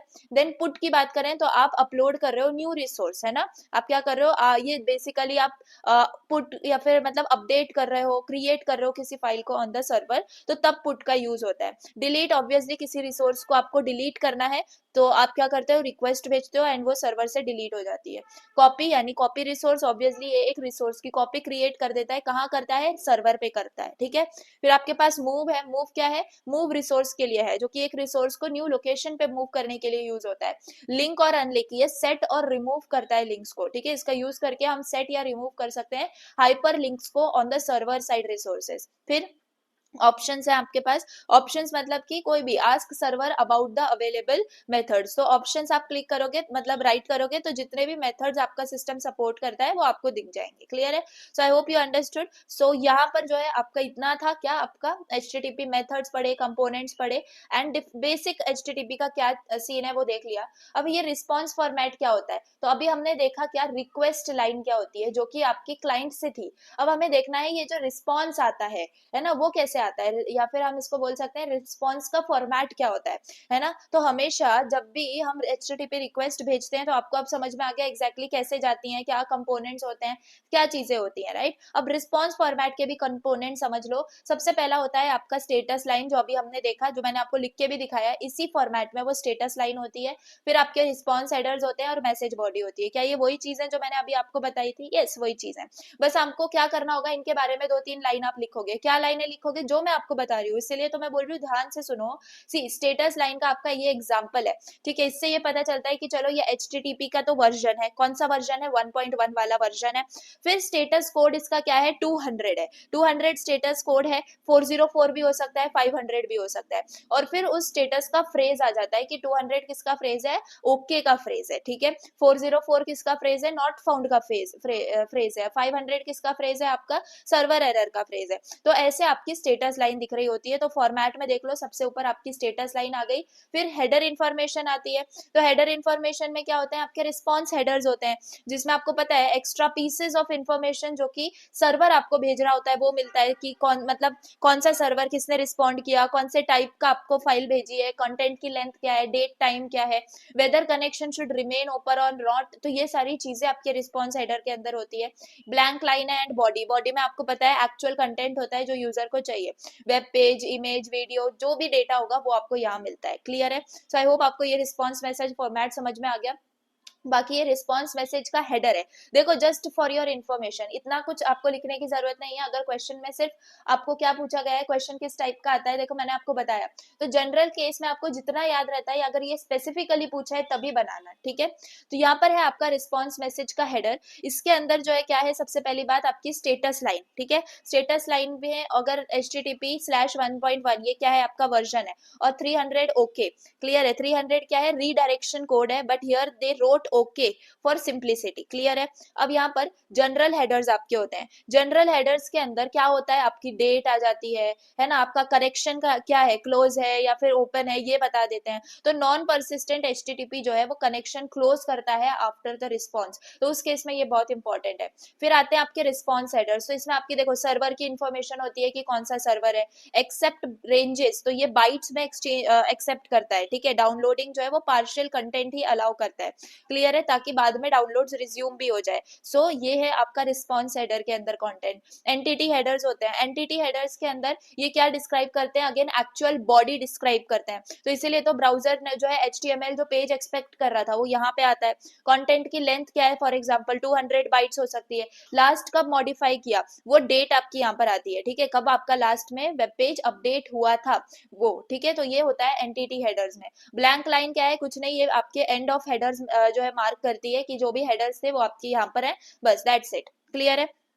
एंड देन ब्राउजर को पता चलता है कि हाँ अब आपकी जो बॉडी है मैसेज की वो स्टार्ट हो रही है। तो मैसेज बॉडी आपको पता है HTML फॉर्मेट में कैसी होती है, आई होप इतना तो आपको समझ में आ गया होगा, HTML tag, head tag, title tag, ठीक है। तो ये एक्चुअल वेब पेज फिर आपका अपीयर होता है यूजर के सामने, क्लियर है। तो यही जो हमने यहाँ पर सिर्फ हेडर इन्फॉर्मेशन लिखी है ना, इसी को हमने इतने इसके अंदर डिवाइड कर दिया है, ठीक है, जनरल हेडर, रिस्पॉन्स हेडर और एंटिटी हेडर, बाकी यहाँ पर और डिटेल में इसी को बनाया है, क्लियर है, I hope you got it. बाकी परसिस्टेंट वर्सेस नॉन परसिस्टेंट हमने थोड़ा इनका नॉलेज ले लिया था, लेकिन एग्जैक्ट क्वेश्चन कैसा आया था पीवाईक्यू में, difference between persistent and non persistent server HTTP, clear है। तो ये आपको एक्सप्लेन करना है। देखो ये वाले डायग्राम में आपके पास लेफ्ट में क्लाइंट है, राइट में सर्वर है, ठीक है, लेफ्ट क्लाइंट राइट सर्वर, ये यूनिट 5 में आपको याद ही रख लेना है गाइस, ठीक है। तो चलिए, लेफ्ट साइड में आपका क्लाइंट है जो कि ब्राउजर है और राइट में आपका सर्वर है। तो ये जो एरोज है ना, ये एरोज ये रिप्रेजेंट कर रहे हैं कि टाइम कितना लिया जा रहा है कम्युनिकेशन में, क्लियर है। तो हर एक अप डाउन एरो को, हर एक अप डाउन एरो को क्या बोला जाता है, ये आपके एक RTT कंसीडर किया जाता है, एक जाना और एक आना, इसको RTT बोला जाता है, यानी round trip time, round trip, round trip time, ठीक है, ये आपका फुल फॉर्म है RTT का, क्लियर है। मतलब अब यहाँ पर अगर एक जा रहा है और एक आ रहा है, इसको मिला के आप RTT बोलोगे, क्लियर है। तो बेसिकली यहाँ पर क्या हो रहा है डायग्राम में, क्लाइंट जो है वो रिक्वेस्ट सेंड कर रहा है सर्वर को, है ना, फिर सर्वर क्या कर रहा है, उसको ले रहा है, एंड उसके बाद सर्वर रिप्लाई सेंड कर रहा है, ठीक है, फिर क्लाइंट ने जो है रिप्लाई ले लिया, फिर वापस हो सकता है कि कोई चीज का रिक्वेस्ट किया, वापस सर्वर के पास गए एंड फिर फाइल आई, ठीक है। तो ये जो फाइल है इसने थोड़ा सा ज्यादा टाइम लिया, क्लियर है, कि try time to transmit file and entire file received in this time. तो बेसिकली ये जो है आपके नॉन परसिस्टेंट HTTP में होता है, जिसमें हर एक रिक्वेस्ट को नया समझा जाता है एंड हर एक रिक्वेस्ट के लिए एक सेपरेट RTT जो है वो एस्टैब्लिश होती है। तो हर एक RTT एस्टैब्लिश होती है आपके TCP कनेक्शन में, एंड यहाँ पर भी क्या है, आपको फाइल रिक्वेस्ट और रिसीव करिए उसमें भी एक RTT आया। सो इसीलिए आपका जो नॉन परसिस्टेंट HTTP है वो स्लो है, क्योंकि ये हर एक रिक्वेस्ट को as a new request consider करता है, ठीक है। वैसे ही नॉन परसिस्टेंट HTTP का यही मतलब है, क्या मतलब है भाई, कि आप क्या करते हो, न्यू TCP जो कनेक्शन है वो क्रिएट होता है for every HTTP request response pair, है ना। तो हमेशा जब कोई रिक्वेस्ट आप भेजोगे आपको रिस्पॉन्स मिलेगा, तो हर एक के लिए आपका TCP कनेक्शन क्रिएट होता है, ठीक है। मतलब अगर आपके वेब पेज में 10 इमेजेस हैं तो 10 कनेक्शंस क्रिएट होंगे उसके, कौन से कनेक्शंस, TCP कनेक्शंस, फाइन। इसकी वर्किंग क्या है, सबसे पहले ब्राउजर रिक्वेस्ट एंड ऑब्जेक्ट, ठीक है, तो TCP कनेक्शन आपका क्रिएट होता है ना। तो ब्राउजर ने क्या किया, कोई भी ऑब्जेक्ट रिक्वेस्ट किया, फिर सर्वर ने वो ऑब्जेक्ट सेंड किया वापस, तो अब आपका TCP कनेक्शन क्लोज हो जाएगा। मतलब कि यहाँ पर जो है कनेक्शन स्टार्ट होके यहाँ पर जब मतलब उसने रिप्लाई सेंड कर दिया, तो यहीं पे उसका जो है ना खत्म हो गया राउंड ट्रिप टाइम, क्लियर है। बट यहाँ पर आपके ये किस में होता है, सिर्फ और सिर्फ नॉन परसिस्टेंट HTTP में होता है। नेक्स्ट ऑब्जेक्ट जो भी होगा तो ब्राउजर उसके लिए एक नया TCP कनेक्शन क्रिएट करेगा, क्लियर। तो कैरेक्टरिस्टिक्स इसके यही हैं कि मल्टीपल कनेक्शन सेटअप्स आप करते हो, उसकी वजह से परफॉर्मेंस बहुत स्लो हो जाता है, ठीक है। More TCP overhead then only one object per connection, है ना, हर एक ऑब्जेक्ट ही क्रिएट होता है for a single connection. And ये क्या यूज करता है, कौन सा वर्जन, HTTP/1.0, इस वर्जन को ये यूज करता है, ठीक है। अब persistent HTTP की बात करें तो a single TCP connection is kept open and used to send or receive multiple objects. Clear है? तो यहाँ पर नॉन परसिस्टेंट की जो डिसएडवांटेज थी वो यहाँ पर ओवरकम हो गई है. आप एक ही टीसीपी कनेक्शन से मल्टीपल ऑब्जेक्ट सेंड या रिसीव कर पाते हो. Fine.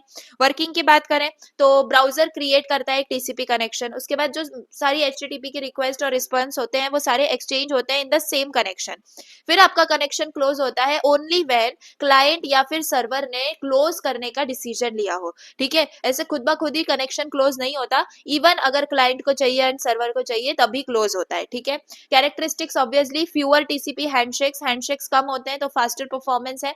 Then reduced network overhead. Clear है, नेटवर्क ओवरहेड काफी कम हो जाता है. Supports pipelining. ठीक है, मतलब मल्टीपल रिक्वेस्ट आप सेंड कर सकते हो without waiting.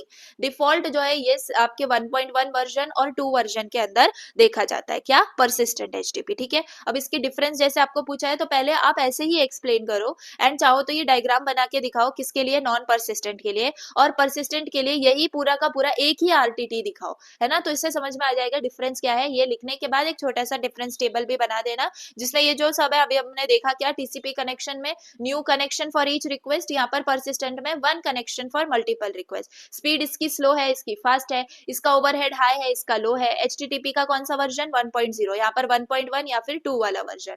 Number of objects पर कनेक्शन तो सिंपल एक ही ऑब्जेक्ट होता है, यहाँ पर एक से ज्यादा होते हैं. पाइपलाइनिंग की बात करें तो यहाँ पर नॉट सपोर्टेड एंड यहाँ पर सपोर्टेड. तो आई होप ये जो नॉन परसिस्टेंट और परसिस्टेंट एचटीटीपी का टाइप्स है ये आपको बहुत अच्छे से समझ में आ गए होंगे एंड अब कुछ ज्यादा आपको इसमें समझने की जरूरत भी नहीं है. Now let us understand web caching. ठीक है, तो वेब कैचिंग क्या है? Web caching one of the simplest and most practical topic है आपका इस यूनिट का. क्यों? देखना अभी. See, web caching is a technique used to store copies of the web objects जैसे कि एचटीएमएल पेज, इमेजेस और फाइल हो गए, so that they can delivered faster to the users, है ना. इसका मतलब आप क्या करते हो, वेब ऑब्जेक्ट्स की कॉपी स्टोर करके रखते हो जो कि यूजर के एकदम क्लोज होती है एंड सो नेक्स्ट टाइम हमें जाके उसको सर्वर से वापस रिक्वेस्ट करने की जरूरत नहीं है. We can next time we can directly load them instantly. ठीक है, तो ये काम होता है वेब कैचिंग का. तो कैचिंग से परफॉर्मेंस इंप्रूव होता है by reducing download time for user. Obviously download time आपका जो है रिड्यूस होता है क्योंकि हर बार डाउनलोड करने से अच्छा है कहीं आपने एक स्टोर कर लिया एंड फिर आप उसको जब चाहो जब मर्जी चाहो तब यूज कर लो. ठीक है. Load on the web servers. Clear है. देन टोटल आपका जो है नेटवर्क ट्रैफिक है वो भी रिड्यूस होता है. तो बेसिकली कैचिंग क्या है? आपकी स्पीड प्लस एफिशिएंसी. ठीक है, ये आप इसको ऐसे जो है याद रख सकते हो. Then what is cached? ठीक है, so objects commonly cached include web pages. क्या क्या हम स्टोर करके रख सकते हैं? ठीक है, सो बेसिकली आप वेब पेजेस कर सकते हो, images, icons, graphics, scripts, trial sheets, frequently accessed files, ये सारी चीजें आप जो है आपको जो भी चीजें आप बार बार यूज कर रहे हो तो वो आप क्या करते हो, कैच्ड के अंदर उसको मतलब सेव करके रखते हो. फाइन. अब कैचिंग जो है वो किससे परफॉर्म होती है? By the browser cache. ठीक है, ब्राउजर कैचे यानी कि यूजर के डिवाइस में ही लोकली सेव कर दो. ठीक है, browser checks its memory before sending a request to the server. ठीक है, सर्वर पे जाने से पहले वो देख लेता है कि क्या ये लोकली प्रेजेंट है या नहीं है. फिर प्रॉक्सी कैचे आता है. प्रॉक्सी कैचे में मतलब आपने क्या किया है, इंस्टॉल किया है for a group of users जो कि आपके कॉलेजेस में हो सकते हैं, मतलब ना ग्रुप जहां भी होता है कंपनीज के अंदर. सो अगर काफी लोग रिक्वेस्ट कर रहे हैं सेम वेबसाइट तो प्रॉक्सी कैचे क्रिएट किया जाता है जिससे जो रिस्पॉन्स है वो इंस्टेंटली मिल जाता है. ठीक है, देन ट्रांसपेरेंट प्रॉक्सी कैचे की बात करें तो यहाँ पर ये क्या है, जो कैचे ऑटोमेटिकली काम करता है विदाउट एनी ब्राउजर सेटिंग्स. ठीक है, और साइलेंटली इंटरसेप्ट कर देता है वेब ट्रैफिक को, उसको कैच कर लेता है एंड उसकी स्पीड अप इंक्रीज कर देता है तो इंटरनेट के अंदर. तो वो है आपका ट्रांसपेरेंट प्रॉक्सी कैचे. ठीक है, अब ये क्यों जरूरी है, why web caching is needed, तो अब आप खुद ही समझ सकते हो, इसका आंसर खुद ही दे सकते हो कि जब भी यूजर रिक्वेस्ट करता है कोई भी ऑब्जेक्ट तो अगर बिना कैचिंग के अगर हम देखें तो सबसे पहले तो रिस्पॉन्स टाइम बहुत कम आएगा. ठीक है, बार बार सर्वर पे लोड जाएगा एंड उसके बाद every request goes to the web server. तो ये जो है अगर 1 लाख लोग सेम वेबसाइट को at the same time visit कर रहे हैं तो विदाउट कैचिंग जो सर्वर है वो क्रैश हो जाएगा. ठीक है, तो इसलिए विदाउट कैचिंग ये डिफिकल्टीज है. विथ कैचिंग की बात करें तो ब्राउजर या प्रॉक्सी चेक चेक्स की वजह से if the object is already stored locally, तो फिर क्या होती है, उसकी कॉपी ही शेयर कर दी जाती है instead of contacting the server. तो इसीलिए आपका जो परफॉर्मेंस है वो बहुत फास्ट होता है, ठीक है। अब एडवांटेजेस क्या है वेब कैचिंग के, तो वेब कैचिंग के एडवांटेज सबसे पहले फास्टर डिलीवरी, आपको पता है। बैंडविड्थ यूजेज जो है वो रिड्यूस होता है ना, क्योंकि आपके इंटरनेट पे जो रिक्वेस्ट है वो कम से कम जा रही होती है, जिससे डेटा सेव होता है। Reduced load on the origin server, तो सर्वर्स जो है वो अपने आप में ओवरलोड नहीं होते हैं, क्योंकि प्रॉक्सी कैचेज जो है ना उनका रिपीटेड रिक्वेस्ट वाला काम संभाल लेते हैं, ठीक है।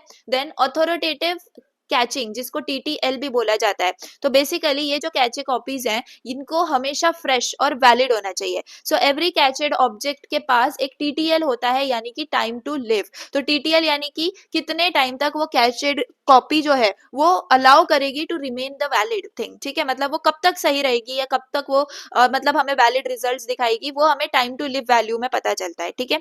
तो अगर टीटीएल एक्सपायर हो गया, मतलब ब्राउजर और प्रॉक्सी को वापस जाके ओरिजिन सर्वर से लेटेस्ट वर्जन डाउनलोड करना पड़ेगा, ठीक है। So I hope you understood about this. Then web caching with the proxy server, ठीक है। प्रॉक्सी सर्वर से कैसे वेब कैचिंग होती है ये समझ लो। तो प्रॉक्सी सर्वर क्या स्टोर करता है, फ्रीक्वेंटली एक्सेस्ड ऑब्जेक्ट्स को स्टोर करता है on behalf of multiple clients, ये मैंने आपको पहले ही बता दिया। इसकी वर्किंग क्या है, क्लाइंट जो है रिक्वेस्ट भेजता है प्रॉक्सी को, ठीक है। Instead of going directly to the origin server, request कहाँ गई, सबसे पहले प्रॉक्सी के पास। प्रॉक्सी क्या करता है, कैचे चेक करता है, ठीक है। अगर ऑब्जेक्ट मिल गया तो ग्रेट, रिटर्न कर दो कैचेड कॉपी को। इफ द ऑब्जेक्ट एग्जिस्ट तो रिटर्न कर दो, एंड इफ नॉट तो फॉरवर्ड कर दो रिक्वेस्ट को to the origin server, store करो रिजल्ट को, एंड फिर बाद में क्लाइंट को या फिर यूजर को रिटर्न करो। क्लियर हो गई बात। ये डायग्राम देख लो, यहाँ पर क्या है आपके, लेफ्ट में क्लाइंट, राइट में सर्वर। तो लेफ्ट में क्लाइंट जो है, क्लाइंट क्या सेंड करेगा, एचटीटीपी रिक्वेस्ट सेंड करेगा। फिर जो ये प्रॉक्सी सर्वर है मिडिल में, ये क्या करेगा, पहले उसको अपने कैचे के अंदर देखेगा कि क्या ये मेरे डेटा में या मेरे कैचे में है तो नहीं ये चीज। अगर अवेलेबल नहीं है तो प्रॉक्सी जाके कहाँ चेक करेगा, ओरिजिनल सर्वर पे। फिर अपने बाद यहाँ से जाने के बाद प्रॉक्सी के पास वो जो डेटा आएगा वो पहले अपने कैचेड मेमोरी में स्टोर करेगा, एंड उसके बाद क्लाइंट को दिखा रहा होगा, ठीक है। सो इसके वजह से आपका जो ओरिजिन सर्वर का लोड है काफी रिड्यूस होता है, एंड परफॉर्मेंस सभी यूजर्स के लिए इंप्रूव हो जाती है ना। तो ये आप डायग्राम बना के दिखा सकते हो कैचिंग का। क्लियर, समरी क्या है, web catching improve speed, reduce server load and saves bandwidth. फिर ब्राउजर कैचिंग में helps individual users, proxy catching helps group of users, ठीक है। टीटीएल क्या इंश्योर करता है कि कब तक मेरा जो कैशेड डेटा है वो वैलिड रहेगा। Caching is the crucial part of web and HTTP performance optimisation. Clear है बात, I hope you understood. Now let's come on to very very important topic, that is DNS, domain name system, ठीक है। इसका question क्या आया हुआ है, PYQ, explain how DNS queries resolved.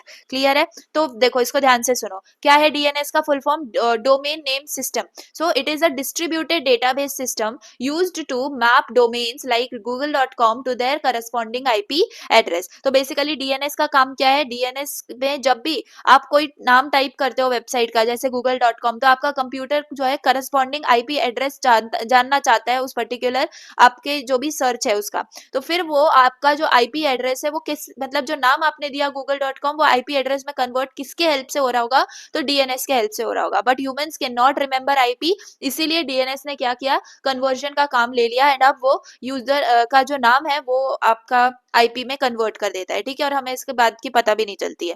Clear, so it helps users access website using easy names instead of the numerical IP address. Clear है। अब DNS की जरूरत क्यों है, तो डीएनएस से पहले name to IP mapping were stored in a single centralised form, है ना।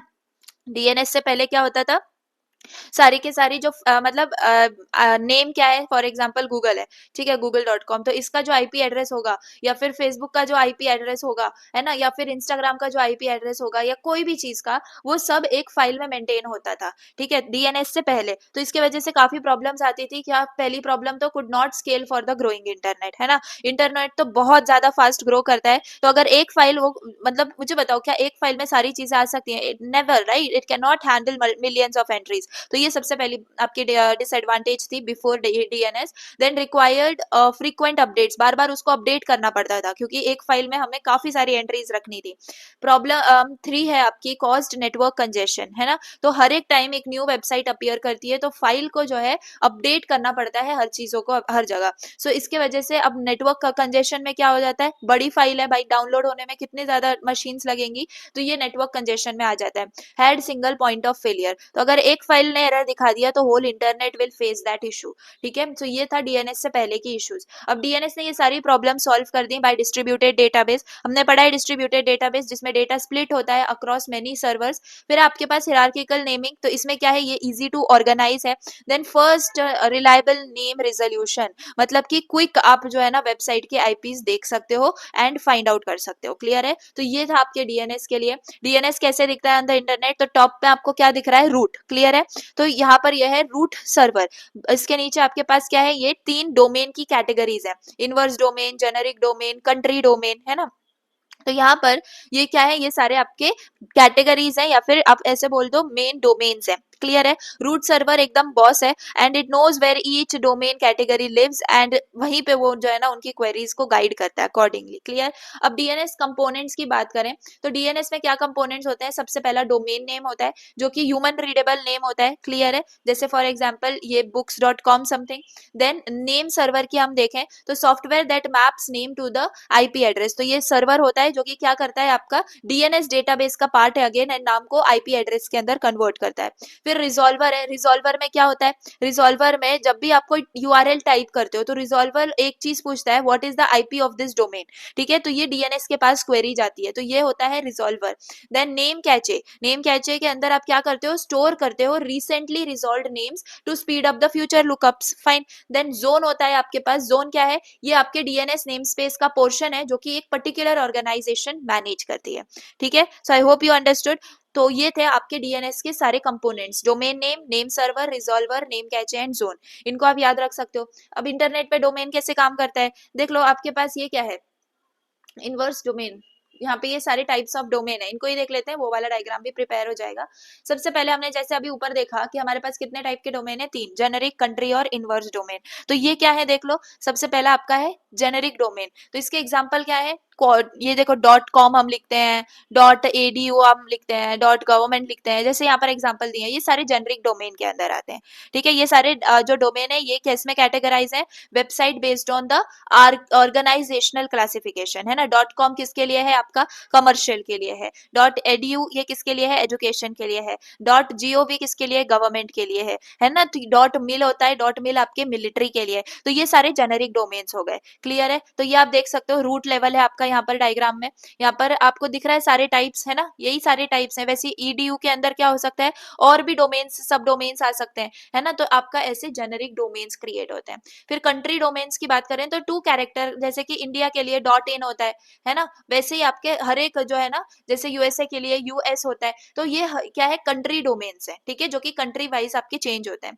फिर है आपके पास इनवर्स डोमेन। इनवर्स डोमेन मतलब कि डोमेन का एक्चुअल काम क्या है, नाम से आईपी एड्रेस क्रिएट करना, लेकिन अब ये क्या करता है, उस आईपी एड्रेस से नाम निकाल रहा होता है। ठीक है? I hope you got it. Inverse name में आपका ये सिंपल डीएनएस के अपोजिट ही काम करता है। फाइन। तो ये आपको एक्सप्लेन करने आ जाएगा अगर आपको टाइप्स ऑफ क्या पूछा जाए, डोमेन्स। फाइन। अब नेम स्पेस स्ट्रक्चर की बात करें तो डीएनएस नेम स्पेस क्या है, hierarchical and arranged in an inverted tree. ठीक है? इन्वर्टेड ट्री में ये क्या होती है, अरेंज होती है। तो बेसिकली जो नेम स्पेस स्ट्रक्चर है ना, यहाँ पर जो डीएनएस नेमिंग सिस्टम है वो हिरार्चिकल है, मतलब ऑब्वियसली हिरार्चिकल से आप समझ पा रहे हो, ट्री यहाँ पर यूज होगी। तो प्लीज इसको, ये हिरार्चिकल वर्ड और इन्वर्टेड ट्री को आपको याद रखना है नेम स्पेस स्ट्रक्चर के लिए। क्लियर है? अब यहाँ पर इसके लेवल्स देख लेते हैं। तो सबसे पहला लेवल आपका होता है रूट। ठीक है? सबसे पहला लेवल कौन सा है, आपका रूट है। रूट में क्या है, आपका टॉप एकदम। फिर टॉप लेवल डोमेन्स के अंदर आपका आ जाता है .com, .edu, .government, ये सारे आ जाते हैं, है ना। फिर आपके सेकंड लेवल के अंदर आ जाते हैं आपके डोमेन अंडर कॉम। ठीक है? तो कॉम के अंदर कौन से डोमेन हो सकते हैं, वो आ जाते हैं हमारे पास। फिर उसके बाद आपके पास होस्ट आता है। होस्ट यानी कि the final leaf nodes representing the devices. ठीक है? तो ये है आपके होस्ट जो कि फाइनल इंडिविजुअल मशीन्स हैं या सर्विसेज हैं। ठीक है? तो ये आपके होस्ट होते हैं। So I hope you got it. ये डीएनएस की हिरार्की है, आप इसको अच्छे से याद कर सकते हो। बिल्कुल कुछ ऐसा रटने वाली भी चीज नहीं है, क्योंकि अब आप समझ पा रहे हो डोमेन्स डिफरेंट टाइप्स के हैं, तो लेवल्स में हम इसको कैसे क्लैरिफाई करते हैं। ठीक है? तो ये थी hierarchy of DNS. Domain name space, again ये क्या है, डोमेन नेम स्पेस की बात हो रही है। ठीक है? तो हर एक नोड जो होती है ना डीएनएस के अंदर, उसके पास लेबल होता है। ठीक है? जो कि अप टू कितने का होता है, 63 कैरेक्टर्स का होता है। ठीक है? तो जैसे कंप्लीट नाम जो है वो sequence of label separated by dots. ठीक है? तो ये है आपके क्या, हमारे डोमेन नेम स्पेस की क्या चीज है कि हर एक नोड के ऊपर हमारे क्या होता है, लेबल होता है, और कितने कैरेक्टर्स का, 60 कैरेक्टर्स का।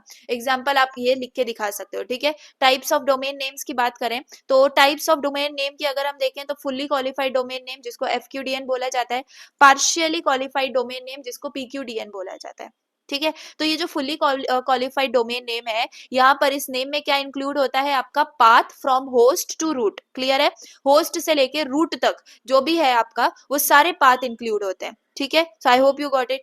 पार्शियली के अंदर क्या होता है, पार्शियली क्वालिफाइड डोमेन के अंदर आपने एंड ही नहीं बताई है, does not end at the root, clear है। कोई www करके आप सर्च करोगे, ठीक है, इन्फॉर्मेशन आ जाएगी, लेकिन वो कोई एग्जैक्ट किसी चीज का नाम नहीं है, राइट। तो it does not are have root, fine. I hope you got it. देख लो, ये आपका डोमेन नेम्स और लेबल का डायग्राम है। इसमें आपके पास क्या दिख रहा है, ये दिख रहा है कि कैसे आप जो है ना लेबल्स फॉर्म कर सकते हो using a full name, clear है। तो यहाँ पर आपके पास है बुक, है ना, यहाँ पर अगर हम देखें तो book.com आप क्रिएट कर सकते हो। डोमेन नेम क्या है, इसमें कॉम है, राइट। तो ये सब आपका डोमेन नेम और लेबल का सिस्टम है। लेबल आपके ये कोई भी हो सकते हैं, ठीक है। तो डोमेन नेम में हम क्या लगाते हैं, हमेशा लेबल लगाते हैं, fine. Now hierarchy of the name servers, तो क्या हिरार्की है, सबसे पहले बात, there are 3 levels of the name server, ठीक है। नेम सर्वर के क्या है, 3 लेवल्स हैं। तो डीएनएस के अंदर बेसिकली सारे के सारे नेम सर्वर्स इक्वल नहीं होते, कुछ कुछ ज्यादा पावरफुल भी होते हैं, इसलिए ये 3 लेवल्स में डिवाइड किया है। सबसे पहला है आपका रूट सर्वर। रूट सर्वर क्या है, देख लो, टॉप मोस्ट सर्वर है डीएनएस हिरार्की के अंदर, ठीक है। इसके अंदर सब पता चलता है कि भाई TLD सर्वर्स कहाँ लोकेटेड है ना, एंड देर आर ओनली, मतलब कुछ सेट ऑफ रूट सर्वर्स हैं वर्ल्ड के अंदर। तो यही आपको याद रखना है कि रूट सर्वर बहुत कम है, लेकिन वही है जिनके ऊपर सारे सर्वर्स रन कर रहे हैं, ठीक है। Then you have top level domain यानी कि TLD सर्विसेज, है ना। तो TLD क्या है, टॉप लेवल डोमेन हो गया आपका, .com, .edu, .in, .org, ये सारे टॉप लेवल डोमेन हो गए। ये क्या स्टोर करते हैं, आपका IP एड्रेस स्टोर करते हैं for second level domain, clear है। Then you have authoritative server, so यहाँ पर जो है सर्वर्स के पास एक्चुअल IP एड्रेस होता है वेबसाइट में, ठीक है। इफ यू वांट तो IP क्या है, कोई भी आपके वेबसाइट का आप देख सकते हो, एंड IP जो क्रिएट होता है बेसिकली वो ऑथोरिटेटिव सर्वर से होता है, क्लियर है। सो ये है hierarchy of the name servers. अब आप देख पा रहे होगे, ये रूट सर्वर है, ये सारे आपके क्या है, सेकंड वाले टॉप लेवल डोमेन सर्वर्स हैं, और ये सारे के सारे आपके क्या है, ऑथोरिटेटिव सर्वर्स हैं, ठीक है। तो ये है आपकी हायरार्की ऑफ नेम सर्वर्स, बस इतना याद रखना है, ये डायग्राम आपको याद रखना है, क्लियर। अब रिकर्सिव वर्सेस आइटरेटिव रेजोल्यूशन की बात करते हैं। तो PYQ क्या रेफरेंस देख लो, explain how DNS query resolve, ठीक है। अब आपको पता चलेगा कैसे DNS एक्चुअली क्वेरीज को रिजॉल्व करता है। अगेन काफी इंपॉर्टेंट PYQ है, ठीक है। तो यहाँ पर आपको आंसर में क्या इंक्लूड करना पड़ेगा, रिकर्सिव रिजोल्यूशन, एक है आइटरेटिव रिजोल्यूशन और रिवर्स नेम रिजोल्यूशन। ये आपको एक्सप्लेन करना पड़ेगा कि DNS क्वेरी ऐसे रिजॉल्व होती है, ठीक है। तो when a resolver ask a name server for an IP address, clear है। तो बेसिकली आप क्या बताते हो, जब भी रिजॉल्वर IP एड्रेस पूछता है तो 2 टाइप्स के रिजोल्यूशन आप पॉसिबल है, रिकर्सिव और आइटरेटिव रिजोल्यूशन। तो एक एक को समझते हैं। You have recursive resolution. Recursive resolution में क्या है, the queried server performs the complete lookup on behalf of the client, यानी कि जो रिकर्सिव रिजोल्यूशन में क्या होता है, जो क्लाइंट है वो एक ही सर्वर से पूछता है, ठीक है। क्लाइंट क्या करता है, it ask one server, and वो सर्वर जो है वो फुल्ली रिस्पॉन्सिबल हो जाता है टू फाइंड द आंसर, ठीक है। मतलब वो क्या बोलता है क्लाइंट, भाई लो ये तुम्हारा डोमेन है and you find the IP for me, and जो सर्वर है it must do all the steps, clear है। तो वो होता है रिकर्सिव रिजोल्यूशन में। अब इस डायग्राम में आप देख लो, क्लाइंट है आपके पास, ठीक है, क्लाइंट है। क्लाइंट ने क्या किया, फर्स्ट स्टेप में क्लाइंट ने DNS क्वेरी सेंड की टू द लोकल सर्वर, ये है आपका लोकल सर्वर। क्या सेंड किया, DNS क्वेरी सेंड की फर्स्ट स्टेप में। उसके बाद सेकेंड स्टेप में क्या हुआ, लोकल सर्वर ने फॉरवर्ड किया request to the root server, ये क्या है आपका रूट सर्वर है, ठीक है। फिर रूट सर्वर ने थर्ड स्टेप में क्या किया, रूट सर्वर ने एड्रेस दिया किसको, TLD को, TLD सर्वर को, जो है आपका क्या, यहाँ पर देखो ये थर्ड स्टेप में, मतलब आपका जो TLD सर्वर है उसको उसने क्या दिया, एड्रेस दिया। फिर TLD सर्वर ने क्या किया, फॉरवर्ड किया उसको नेक्स्ट सर्वर को, है ना। फिर ऑथोरिटेटिव सर्वर ने क्या किया, फिर सेंड किया final IP, and at last 6 में क्या हुआ, आपका लोकल सर्वर रिटर्न कर गया final IP to the client, ठीक है। तो बेसिकली इतना इंपॉर्टेंट ये समझ लो, जो क्लाइंट है वो सिर्फ एक ही सर्वर से बात करता है, that is the local server. फिर जो लोकल सर्वर है वो बाकी काम कर देता है कि रूट के पास जाता है, फिर वो और किसी, अगर उसमें जाके और भी किसी दूसरे डोमेन की जरूरत है तो उससे भी इंफॉर्मेशन लेके आता है, कंबाइन करके फिर आपके लोकल सर्वर पे आता है एंड देन फिर डीएनएस के थ्रू हमें मिलता है, ठीक है। So it's very simple, I hope you got it. तो रिकर्सिव रिजोल्यूशन में ही डायग्राम बना देना। आइटरेटिव रिजोल्यूशन है, आइटरेटिव रिजोल्यूशन में क्या है, the server returns the address of the next server the client should ask, मतलब कि इस टाइम जो डीएनएस सर्वर है it does not do all the work. यहाँ पर जो सर्वर है हर एक सर्वर को गाइड किया जाएगा एंड मतलब हर एक सर्वर क्या किसको गाइड करेगा, क्लाइंट को गाइड करेगा टू द नेक्स्ट स्टेप। तो क्लाइंट क्या करेगा, वो मतलब पूछता रहेगा भाई इसके बाद सर्वर दे दो, इसके बाद सर्वर दे दो, इसके बाद सर्वर दे दो। तो यह है आइटरेटिव रेजोल्यूशन। इसका डायग्राम अगर आप ये देखो, आपके पास है क्लाइंट, ठीक है। तो क्लाइंट ने क्या किया, फर्स्ट स्टेप में लोकल डीएनएस सर्वर को अपना जो भी उसकी रिक्वेस्ट है वो भेजी। फिर जो लोकल डीएनएस सर्वर है उसने क्या किया, रिप्लाई किया कि भाई मुझे आईपी नहीं पता। उसने सेकंड स्टेप में क्या किया कि भाई मुझे आईपी नहीं पता, तो किसी जाके डायरेक्टली रूट सर्वर से ही पूछ ले। तो क्लाइंट जाता है रूट सर्वर को पूछता है, ठीक है। रूट सर्वर को पूछ लिया उसने अपने टीएलडी का मतलब बेसिकली रूट क्या बोलेगा, आप रूट बोलेगा जाके टीएलडी सर्वर से जाके पूछो, ठीक है। टीएलडी सर्वर यानी कि आपका .edu, ठीक है। तो बेसिकली फिर क्लाइंट क्या करता है, फिर वापस से इसने जो बोला कि जाके तुम अपने टीएलडी सर्वर से पूछो, तो फिर बेचारा क्लाइंट यहाँ पर जाता है एंड फाइनली फिर उसको अथॉरिटेटिव सर्वर से मिल जाता है क्या, आईपी। तो ऐसे ये हर एक सर्वर पे जाता है एंड आईपी ढूंढता है। तो ये आइटरेटिव रिजोल्यूशन है जो क्लाइंट से ज्यादा काम करवाती है, ठीक है। फिर आपके पास सी नाउ रिजर्व नेम रिजोल्यूशन की बात करें, देखो ये दो ही रिजोल्यूशन आपने एक्सप्लेन कर दिया ना, तो इट वुड बी इनफ, क्योंकि रिकर्सिव और आइटरेटिव रिजोल्यूशन की बात करिए तो you can explain these both through the examples, ठीक है। अब देखो अब आप बोलोगे कि इसमें एक एक ही लाइन लिखी है, भाई मैंने आपको एक्सप्लेन करते वक्त इसमें काफी सारी चीजें एक्स्ट्रा बताई हैं, तो प्लीज उस थॉट को या फिर मेरे एक्सप्लेनेशन को ऐसे सुनो कि आपको बहुत इजीली सारी चीजें समझ में आ जाए। एक टाइम अभी अगर आप देख रहे हो एग्जाम से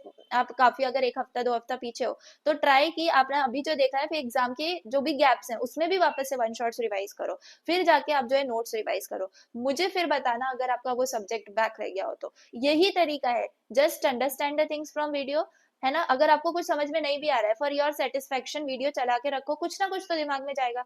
हो सकता है इंपॉर्टेंट क्वेश्चन ही दिमाग में चला जाए, राइट। तो आप क्या करोगे, अब से अगर आप अभी देख रहे हो एग्जाम से बहुत दिन पहले, एग्जाम से एक रात पहले वाले लोगों से मैं बात नहीं कर रही हूँ, I am just talking about the students जो पहले मतलब अभी पढ़ रहे हैं जब मेरी वीडियो अपलोड हुई है। तो ट्राई टू अंडरस्टैंड 60-70% नाउ, ठीक है, अभी जो मैं समझा रही हूँ। एंड फिर यही सेम वीडियो जाके आप फिर से देखना, जो गैप होगा ना आपका उसमें, फिर आपने जो यहाँ पे 60-70% समझा है, नेक्स्ट टाइम में आपको और 80-90% समझ में आ जाएगा। एंड 10% तो वैसे ही जो है ना एसपीपीयू वैसे ही नहीं पूछता है क्वेश्चन, है ना। तो जो इंपॉर्टेंट है वो आपका काफी अच्छे से प्रिपेयर होगा। एंड वेरी इंपॉर्टेंट चीज, आप नोट्स ले लेना एग्जाम से पहले, सारे मास्टर सोल्यूशन, सारे मैं इंपॉर्टेंट पीवाईक्यूज के सोल्यूशन, इंपॉर्टेंट क्वेश्चन सब कुछ डालने वाली हूँ। नोट्स भी आपके सारे के सारे पढ़ चुके हैं, बस आज मैं यूनिट 6 और अपलोड कर दूंगी एंड नोट्स कंप्लीटली अपलोडेड हो जाएंगे चैनल पर।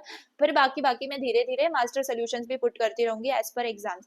तो प्लीज नीचे जो अभी डिस्क्रिप्शन में गूगल फॉर्म है उसको आप फिल करें एंड फिर जाके आप डायरेक्टली प्राइवेट टेलीग्राम ज्वाइन कर सकते हो विद इन सेकेंड्स, ठीक है। तो I hope you got this. तो चलिए रिकर्सिव और आइटरेटिव रिजोल्यूशन आपने समझ लिया। Now let's understand reserve name resolution, ठीक है। तो रिजर्व नेम रिजोल्यूशन क्या है, it is used to find the name of host when only the IP address is known. मतलब कि आपको अभी सिर्फ आईपी एड्रेस पता है ना। नॉर्मली डीएनएस क्या करता है, नाम से आईपी एड्रेस निकालता है, but sometimes we only know the IP and want to find the name. So ये अपोजिट प्रोसेस है ना। तो इसको बोला जाता है रिवर्स नेम रिजोल्यूशन। क्लियर हो गई बात, रिवर्स क्यों बोला जाता है, क्योंकि हम यहाँ पे आईपी से नाम निकाल रहे हैं, ठीक है। ये एक स्पेशल डोमेन को यूज करता है INADDR.ARPA डोमेन, ठीक है। तो बेसिकली ये जो डोमेन है ये एक्सक्लूसिवली क्रिएट किया गया है फॉर रिवर्स लुकअप्स ओनली। तो ये जो आईपी एड्रेस है ये रिवर्स होता है और फिर अपेंड होता है .in ऐसे .in, फिर आपका ADD आर होता है, फिर .ARPA। क्लियर है। तो ये आपका क्या आ जाता है, एक्सटेंशन आ जाता है। क्लियर है बात। तो I hope you got this thing. तो अगर फॉर एग्जांपल आपका आईपी यहाँ पे लिखा है क्या, नहीं है, ठीक है। फॉर एग्जाम्पल आपका आईपी है 132.35.50.120, ये आपके पास आईपी है।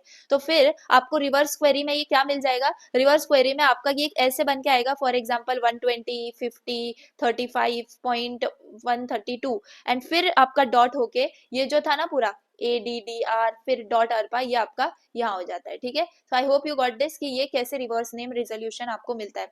बाकी ये डायग्राम है तो इसमें आपको दिख रहा है क्या है, रूट लेवल है ना। उसके बाद आपके पास क्या है, अरपा डोमेन है ये वाला, फिर आपके पास इन एड्रेस है ये वाला, और उसके बाद आपके पास ये है 132, ये है आपके पास 35, ये है 50, है ना, और ये है 120। तो यही मैंने लिखा है, ऐसा आपका इनवर्स डोमेन जो है वो काम करता है। I hope you understood. तो मुझे बताओ रिकर्सिव रिजोल्यूशन में क्या पढ़ा हमने, सर्वर सारा काम करता है, इटरेटिव में सारा काम क्लाइंट करता है, रिवर्स डीएनएस का काम क्या है, सिर्फ आईपी को नेम्स में कन्वर्ट करना using in addr.arpa।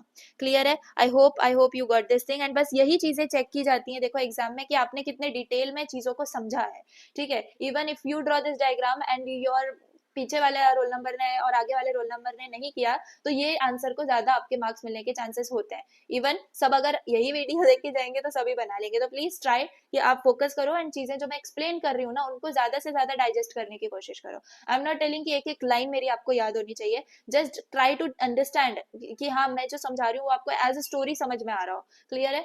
So now let us C DNS message format. तो डीएनएस मैसेज फॉर्मेट में क्या होता है, तो अभी तक हम जब भी मतलब whenever DNS performs a query या रिस्पॉन्स, तो जो कम्युनिकेशन है वो स्पेशल मैसेज फॉर्मेट में होता है, उसका यूज करके होता है। So there are only two types of DNS messages, जो कि है क्वेरी और है आपका रिस्पॉन्स, ठीक है। क्वेरी मतलब जब क्लाइंट पूछता है, किसके बारे में पूछता है भाई, आईपी के बारे में पूछता है। रिस्पॉन्स यानी कि जब आपका सर्वर रिप्लाई करता है विद द आईपी या फिर रिकॉर्ड्स, ठीक है, तो वो होता है आपके रिस्पॉन्स के अंदर। अब DNS message consist of header, क्या क्या होता है देख लो। हेडर होता है आपका, हेडर के अंदर बेसिक कंट्रोल इन्फॉर्मेशन होती है, जैसे फ्लैग्स हो गए, number of questions, number of answers, है ना, या फिर आइडेंटिफिकेशन नंबर। सो ये आपके कवर पेज की तरह काम करते हैं।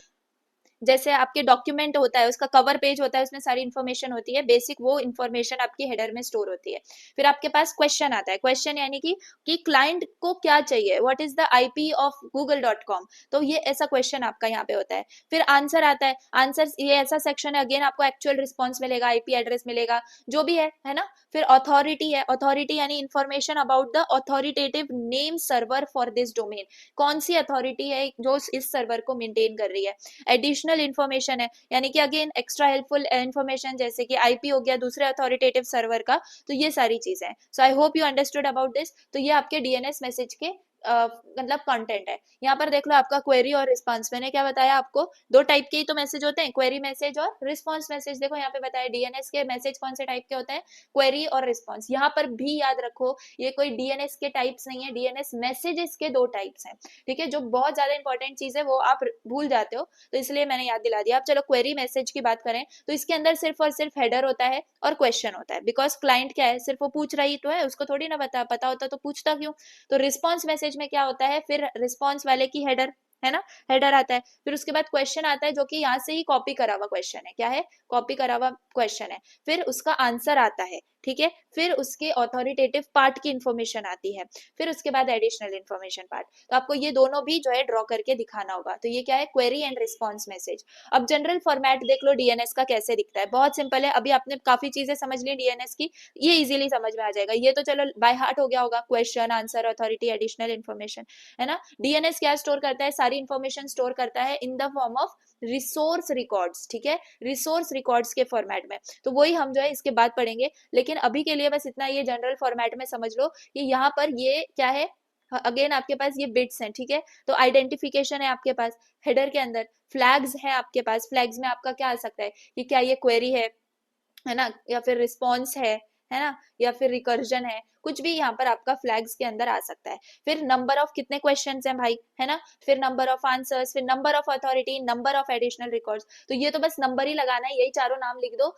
बस क्या करो, यहाँ पर जो है question, answers, authority, additional information, यही सेम लिखो, बस नंबर ऑफ उसके आगे लगा दो। और याद रखने वाली बस आइडेंटिफिकेशन और फ्लैग वाली चीज है। तो जनरल फॉर्मेट ऑफ डीएनएस भी आपका जो है कंप्लीट हो गया। आई होप यू अंडरस्टूड। ऐसे याद रखो कि एक हेडर है, ठीक है, उसमें 4 काउंटर्स हैं, 4 डेटा सेक्शंस हैं। क्लियर है? बस आपको इसको ऐसे याद रखना है।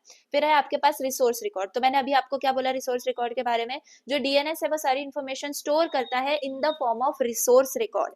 क्लियर है? तो हर एक रिसोर्स रिकॉर्ड, इसको आर बोलते हैं, तो हर एक रिसोर्स रिकॉर्ड के अंदर क्या क्या होता है, नेम होता है आपका, मतलब एग्जैक्टली क्या टाइप है वो होता है, वैल्यू होती है। तो हर एक रिकॉर्ड टाइप जो है वो डिफरेंट पर्पस के लिए सर्व करता है। सबसे पहले है आपका ए रिकॉर्ड, ए रिकॉर्ड यानी एड्रेस रिकॉर्ड। क्लियर? तो इसमें आईपी एड्रेस होता है। क्लियर है? So I hope you got it. A record क्या है? एड्रेस रिकॉर्ड है, जिसमें आपका नेम जो है वो IPv4 एड्रेस में कन्वर्ट होता है या फिर मैप किया जाता है।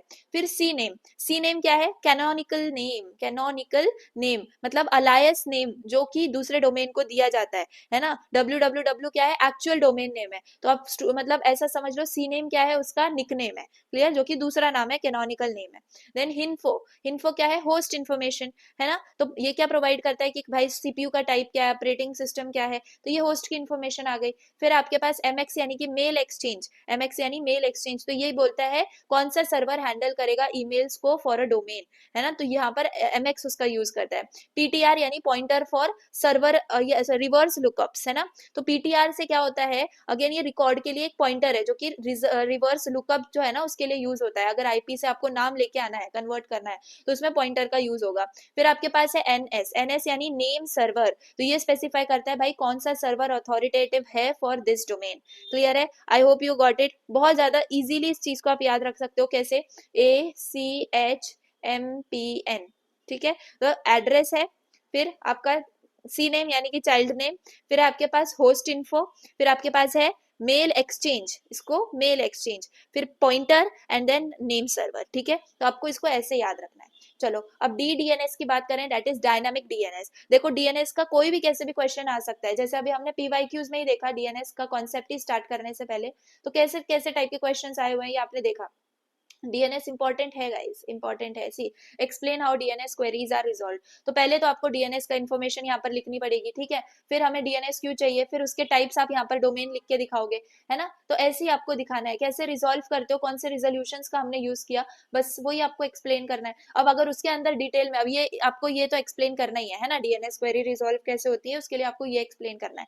बट ऐसा नहीं है ना सिर्फ यही दो आएंगे, तो उसके साथ भी आपके पास कोई क्वेश्चन आ सकते हैं, तो इसलिए ये सारे कॉन्सेप्ट आपके लिए इंपॉर्टेंट है, ठीक है। So I hope you got this thing. अब हम देख रहे हैं डायनामिक डीएनएस, तो इसको डीडीएनएस भी बोला जाता है। DDNS updates DNS record automatically when IP address change, जब आईपी एड्रेस चेंज होता है फ्रीक्वेंटली, तो नॉर्मल डीएसए के तो डीएनएस के रिकॉर्ड स्टैटिक है, बट अगर आईपी एड्रेस ही बार बार चेंज हो रहा है, यानी कि आपका होम का जो वाईफाई राउटर हो सकता है, डीएचसीपी यूजर्स या फिर डायनामिक आईपीज के जो सर्वर्स हैं, तो यहाँ पर जो डीएनएस है उसको ऑटोमेटिकली अपडेट होने के लिए डीडीएनएस की जरूरत पड़ती है, ठीक है। तो ये सारी चीजें बस ये याद रखो, अगर डीएनएस है, खाली डीएनएस है, तो वो सिर्फ स्टैटिक में रिकॉर्ड्स को सेव करता है ना। अगर आईपी एड्रेस चेंज हो गया तो फिर वो 404 दिखा देगा, तो इसीलिए आईपी एड्रेस चेंज होने के बाद ऑटोमेटिकली जो डीएनएस के रिकॉर्ड अपडेट होते हैं वो डीडीएनएस के हेल्प से होते हैं, ठीक है। चलो अब एडवांटेजेस क्या हो गई डीएनएस की? हिरार्चिकल है, स्केलेबल है, क्लियर है, मतलब डीएनएस जो है वो इंटरनेट मतलब ग्रो करता है एज इंटरनेट, है ना, क्योंकि वही तो है जो इसके स्ट्रक्चर के लिए रिस्पॉन्सिबल है। Then distributed database, distributed database यानी कि कोई भी एक सिंगल पॉइंट नहीं है आपके फेलियर का, डेटा जो है वो स्प्रेड है across many servers, supports internet growth, billions of domain can exist without problem over here, clear. Fast efficient name mapping, तो जो डीएनएस है वो कैचिंग का और हियरार्की का यूज करके एक्सट्रीमली फास्ट वर्क करता है। Then essential for all web services, तो नथिंग वर्क्स विदाउट डीएनएस भाई, ब्राउजिंग नहीं हो सकती, ईमेल नहीं चल सकते, क्लाउड ऐप सर्वर ये सब ड्रामेटिकली रह जाएंगे। तो विदाउट डीएनएस जो इंटरनेट है वो मतलब ऐसा समझो अनयूजेबल है, क्लियर है। सो ये डीएनएस इतनी इंपॉर्टेंट सी चीज थी। चलो अब हमारा बहुत इंपॉर्टेंट कॉन्सेप्ट आ गया ईमेल सिस्टम, ठीक है। इसमें देखो कैसे टाइप के क्वेश्चन आए। Write short note on SMTP and MIME, when web pages containing emails are sent out they are prefixed by MIME header, why, explain MIME header. तो देखो ये दो आपके पीवाईक्यूज आए हुए हैं जो कि अभी ईमेल सिस्टम पर डिपेंडेंट है, ठीक है, जिसमें एसएमटीपी और एमआईएमई ये मुझे इंपॉर्टेंट लग रहा है फिलहाल, तो प्लीज इन पे ज्यादा फोकस करना। स्टिल ईमेल क्या है? One of the most widely and widely used application layer service, ठीक है। तो ईमेल्स को हम काफी बार यूज करते हैं जिससे आप सेंड और रिसीव कर सकते हो इलेक्ट्रॉनिक मैसेजेस को over the internet, fine.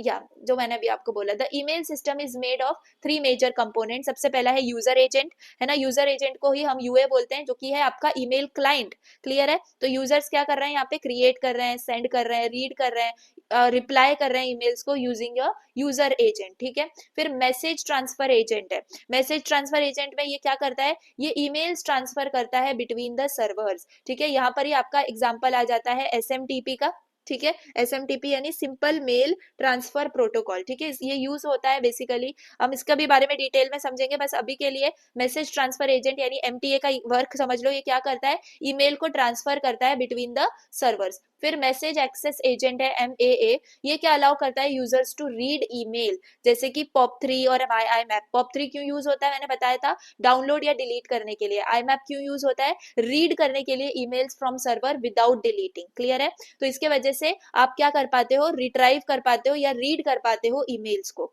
Clear है, I hope you got it. Now email message format की बात करें तो हर एक ईमेल के अंदर क्या है, ईमेल मैसेज में दो चीजें होती हैं, हेडर और बॉडी। हेडर के अंदर आप क्या करते हो, अबाउट द ईमेल जो है इन्फॉर्मेशन लिखते हो कि टू भाई किसको भेजना है, रिसीवर। पूरा लेटर ही इधर बना दिया है इसको, I don't know why, but see to यानी कौन से रिसीवर, फ्रॉम सेंडर, सब्जेक्ट आ गया भाई title of the email, date आ गई, MIME फील्ड्स आ गई, काफी सारी चीजें। तो यहाँ पर जो हेडर है वो आपके ईमेल का एनवलप है, ये समझ लो, ठीक है, एनवलप ऑफ ईमेल। बस आपको इसका ये याद रखना है। बॉडी क्या है एग्जैक्टली exactly, जिसमें एक्चुअल मैसेज होता है, जिसके लिए आप मैसेज लिख रहे हो, है ना। टेक्स्ट हो सकता है, अटैचमेंट्स हो सकती हैं, मीडिया हो सकता है, इमेजेस हो सकती हैं, काफी सारी चीजें होती हैं, ठीक है। No numbered figure needed, use table header fields. Okay चलो, यहाँ पर जो है आपको इतना याद रखना है, सिंपल याद रखो कि ये हेडर है, हेडर में सारी इंफॉर्मेशन होती है रिसीवर की और सेंडर की, और बॉडी में क्या होता है, एक्चुअल कंटेंट होता है आपके ईमेल का। तो सिंपल वर्ड्स में आई होप यू अंडरस्टूड। अब MIME जो बहुत बार आपने देख लिया PYQ में आ ही रहा है, तो मल्टीपर्पज इंटरनेट मेल एक्सटेंशन है ये, ठीक है। इसके बारे में वही क्वेश्चन यहाँ पे देखो क्या आया है, when web pages containing emails are sent out they are prefixed by MIME header why, और MIME हेडर एक्सप्लेन करो। तो जब आपके वेब पेजेस जिसमें ईमेल्स हैं वो सेंड होते हैं, तो कैसे आपका MIME प्रीफिक्स हम क्यों लगाते हैं वो बताना है। तो पहले तो MIME extends the basic email format so it can handle images, audio, video, application files, जिसमें आपका PDF आ सकती है, zip, docs, multi part messages आ जाते हैं। तो यहाँ पर MIME क्या है, इस सी बहुत ज्यादा इंपॉर्टेंट क्वेश्चन है ये, देखो ओल्ड डेज में SMTP का यूज होता था, बट इट कुड ओनली मतलब हैंडल 7 बिट ऑफ एस का टेक्स्ट। क्लियर है, यानी कि कोई इमेजेस नहीं, कोई वीडियो नहीं, कोई PDF नहीं, कुछ नहीं, ठीक है, सिर्फ और सिर्फ टेक्स्ट होता था। तो यही चीज MIME ने क्या किया है, क्रिएट की है टू फिक्स दिस थिंग्स। सबसे पहले ये क्या करता है, वाई MIME इज नीडेड, तो ये मैंने आपको बताया 7 बिट एस का टेक्स्ट में होता है, और सिर्फ मतलब it can not handle the binary files, non English characters या फिर multiple content type in one message. तो MIME ने ये कैसे सॉल्व किया, by defining how to encode the non text data, है ना, कि इमेजेस को, ऑडियो को, PDF को एनकोड कैसे करना है वो डिफाइन किया। फिर स्पेसिफाई किया कंटेंट टाइप कि भाई क्या है, HTML है, image.png है, MP3 है, MP4 है, यहाँ पर आपका वो हुआ। फिर उसके बाद supporting multiple parts in one message, है ना, टेक्स्ट प्लस अटैचमेंट प्लस आपके जो इमेजेस होते हैं वो सारे सपोर्टेड है।